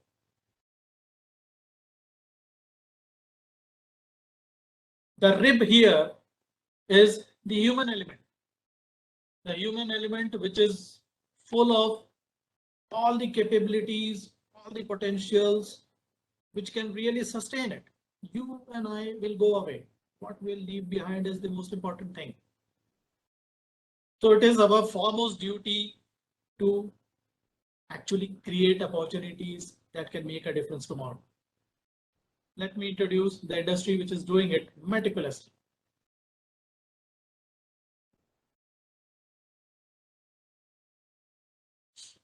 That's the capability development industry. Globally, it's known as the training, learning and development industry. It works on a simple fundamental. Training is how you do things. Learning is an ongoing process, so everybody keeps learning for life, and development is whatever you have learned and how to do, you do take it, use it for your future. It has got a universal reach. Now, digital mode, we are talking, sitting in different parts of the world. Now, the best part is this industry brings established, experienced, competent, certified professionals who are working as freelancers, ready to serve. And these are all driven individuals from the industry, ready to impart their knowledge, skills, and whatever they have learned in their life to the people. Approximately 50,000 are there in India.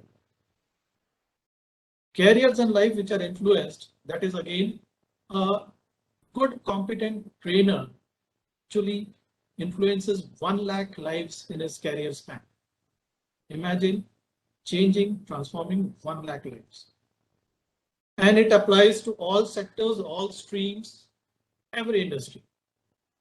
Let me put it this way, wherever there is a human, there is a potential and there is an opportunity to develop that potential. So this beautiful ecosystem of capability, moving to a competency and making it an excellence is right there with us. The quick smart model. You know, each one of us can really make a sustainable world right now. So the first model is the role model, right? My mantra is each one, teach one, or each one, train one. So in your life, you have, I mean, most of you are there at a point where with phenomenal achievements. And a simple numeric figure, your age multiplied by 2 is the number of talents you have any time with you. Even if you give or mentor somebody or train somebody or coach somebody on 5 of these talents, it's a sustainable model you've developed for the next generation. That's the role we should take in our lives going forward. Role model, each one, teach one. Second is, we throughout the day saw the different aspects, right? It all boils down to having the right processes, the right methodology, the right way to do things. And that is what comes to training. What happens before the training is equally important than what happens during the training or imparting of the knowledge, and what happens after the post-training is the outcome that will define the result. So mixing technology, the pre and post procedures, yes, we made a model and we tried it with different corporates, different sectors, phenomenally successful. Virtual mode, classroom mode works really well. So that's the impact combination available right now. The right resource, the right methodology, and the right models with this industry. And that's how we reach sustainability. Now, doing these two simple things, right, we can achieve 6 of the SDGs right away. So, quality education. The academic education of transforming a college high school student for the industry, there is a gap of 75 skills between that. So the industry academia collaboration happening, the right input at the academic level will actually prepare a person to become a good professional. That's quality education. Gender equality. You know, this industry has got phenomenal women trainers, and they reach out with the best of topics across. There is no difference. It's all about with what good heart you want to develop something and make a difference. Decent work, economic growth. Yeah. A boy from a small town or village, if you hold him really well, any talent from that particular town will make a career in their lives on a global scale. Live examples I have. People want a mentor to hold hand who can take them forward to what they can become. Please do it. No better fraternity than the people here. You will make a contribution there. Industry innovation, yes. Pandemic changed the entire industry from reality to virtual. That's what also happened here. We are conversing today, discussing wonderful thoughts today. Same way applies to the training methodology. Inequality is reduced. Everybody has got an equal opportunity to grant. And finally, partnerships. I think this forum is the true example of a great partnership for a goal, which we are here.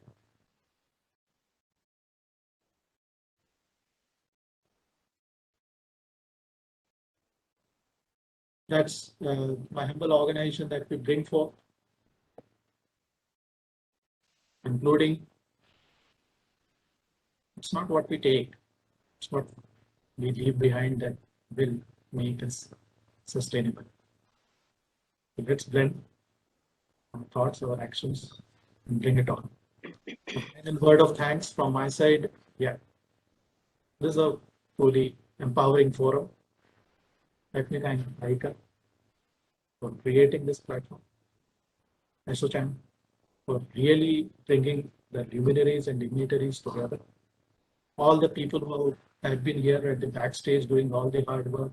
Yes, it's because of you that we can speak so well today, really contribute. Let's do it all together. We have sustained it and we will create a legacy going forward. Thank you very much. Thank you so much, Mr. Saurabh. And I really appreciate your this ecosystem thing of capability, competitiveness, and excellence. Yes, and you have made us to think how simply we can achieve these goals. Otherwise, we keep on thinking how to achieve. So for everyone, I think it has been a very easy step to follow in our real lives. We can adopt that. And thank you for being there. And now I think we have a 360 view of sustainability and smart growth after everyone's input. And every participant here, I believe, must have taken away a great learning. Because what I feel, all of us, we are coming from different parts of life. One is from entertainment industry, other is from finance industry, one is from entrepreneurship industry, one is from training, skill development. So I think a lot more can be discussed, but because of time constraint, we have to wind up here only. And before I wind up, I will take Lata only 2 minutes because I would like to say a small shloka from Yajurveda. Om Deo Shanti Antariksha Shanti Prithvi Shanti Rapa Shanti Roshadhaya Shanti Vanaspataya Shantir Vishwadevo Shantir Brahma Shanti Sarva Shanti Shanti Reva Shanti Sama Shanti Redhi Om Shanti Shanti. It clearly explains our sustainability that we are striving for, that we are looking forward to. Peace everywhere, balance everywhere. Thank you all of you. Thank you so much. And being host of this summit, it's my humble duty to say thanks to each and every participant and the speakers, dignitaries who have shared their valuable inputs and experiences to this forum. I'm extremely grateful to our DG and CEO, Dr. Manoj Pandey Saab, for giving me this opportunity to host this summit, and the partners ASSOCHAM for making it done. And before we wind up, I think we should have a song from Usha ma'am.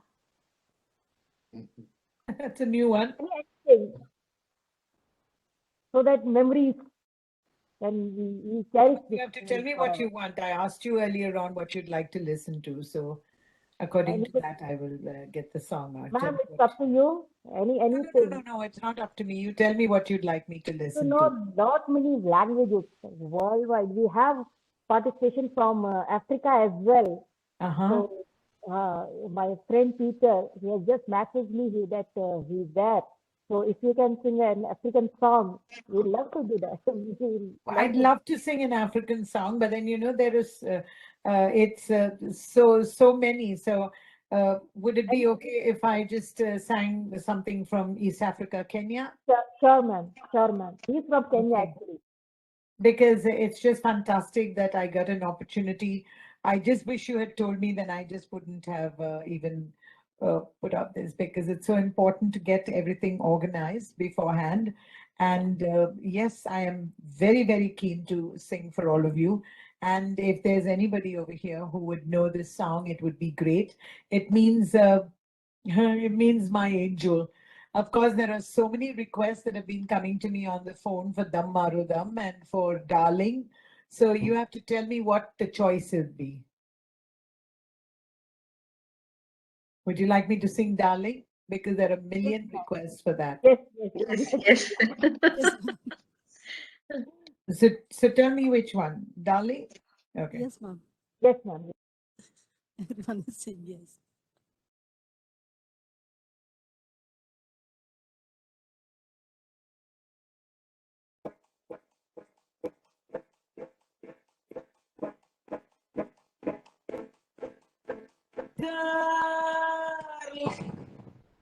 आंखों से आंखें चार करने दो, रुकना मुझको प्यार करने दो।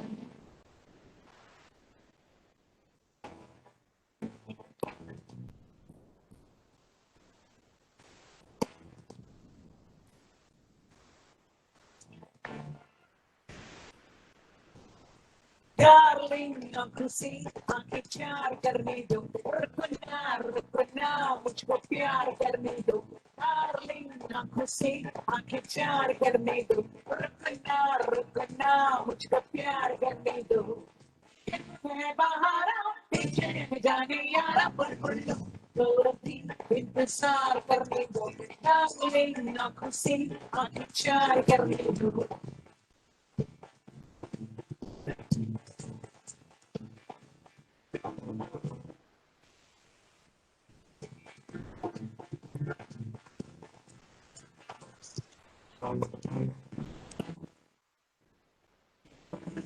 Darling, sorry तुझे संडे के दिन जहमत हुई। Darling, मिलना तेरा असली खुदा रहमत हुई। Sorry तुझे असली हुई जहमत हुई। मिलना तेरा असली खुदा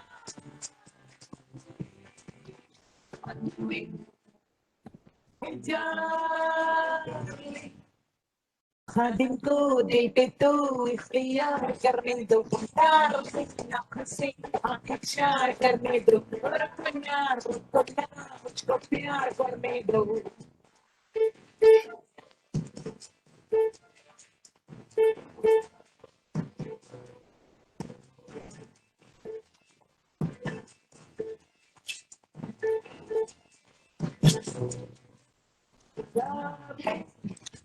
छोड़ो सन्ना शर्माने का ये फायदा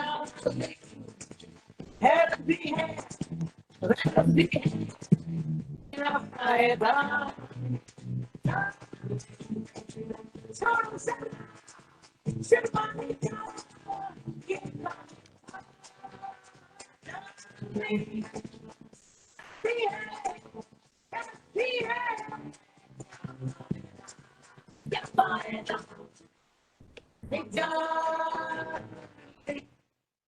Public में सबसे विकार करने दो प्यार करने दो मुझको प्यार करने दो जाने यार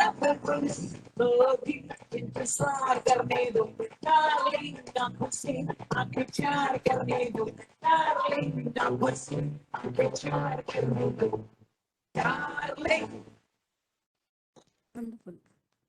dedicated to all the darlings of this amazing seminar. Yes, both man and woman. Thank you. It was just fantastic that I get an opportunity to sing. And for those of you who wanted me to sing Malaika nakupenda malaika nami nifanyeje kijana mwenzio nashindwa na mali sina we Ningekuwa malaika. Well, that's East African Kenya, and it's one of my biggest songs. And I wish that I could have done many more songs from Africa, all different areas. Yeah.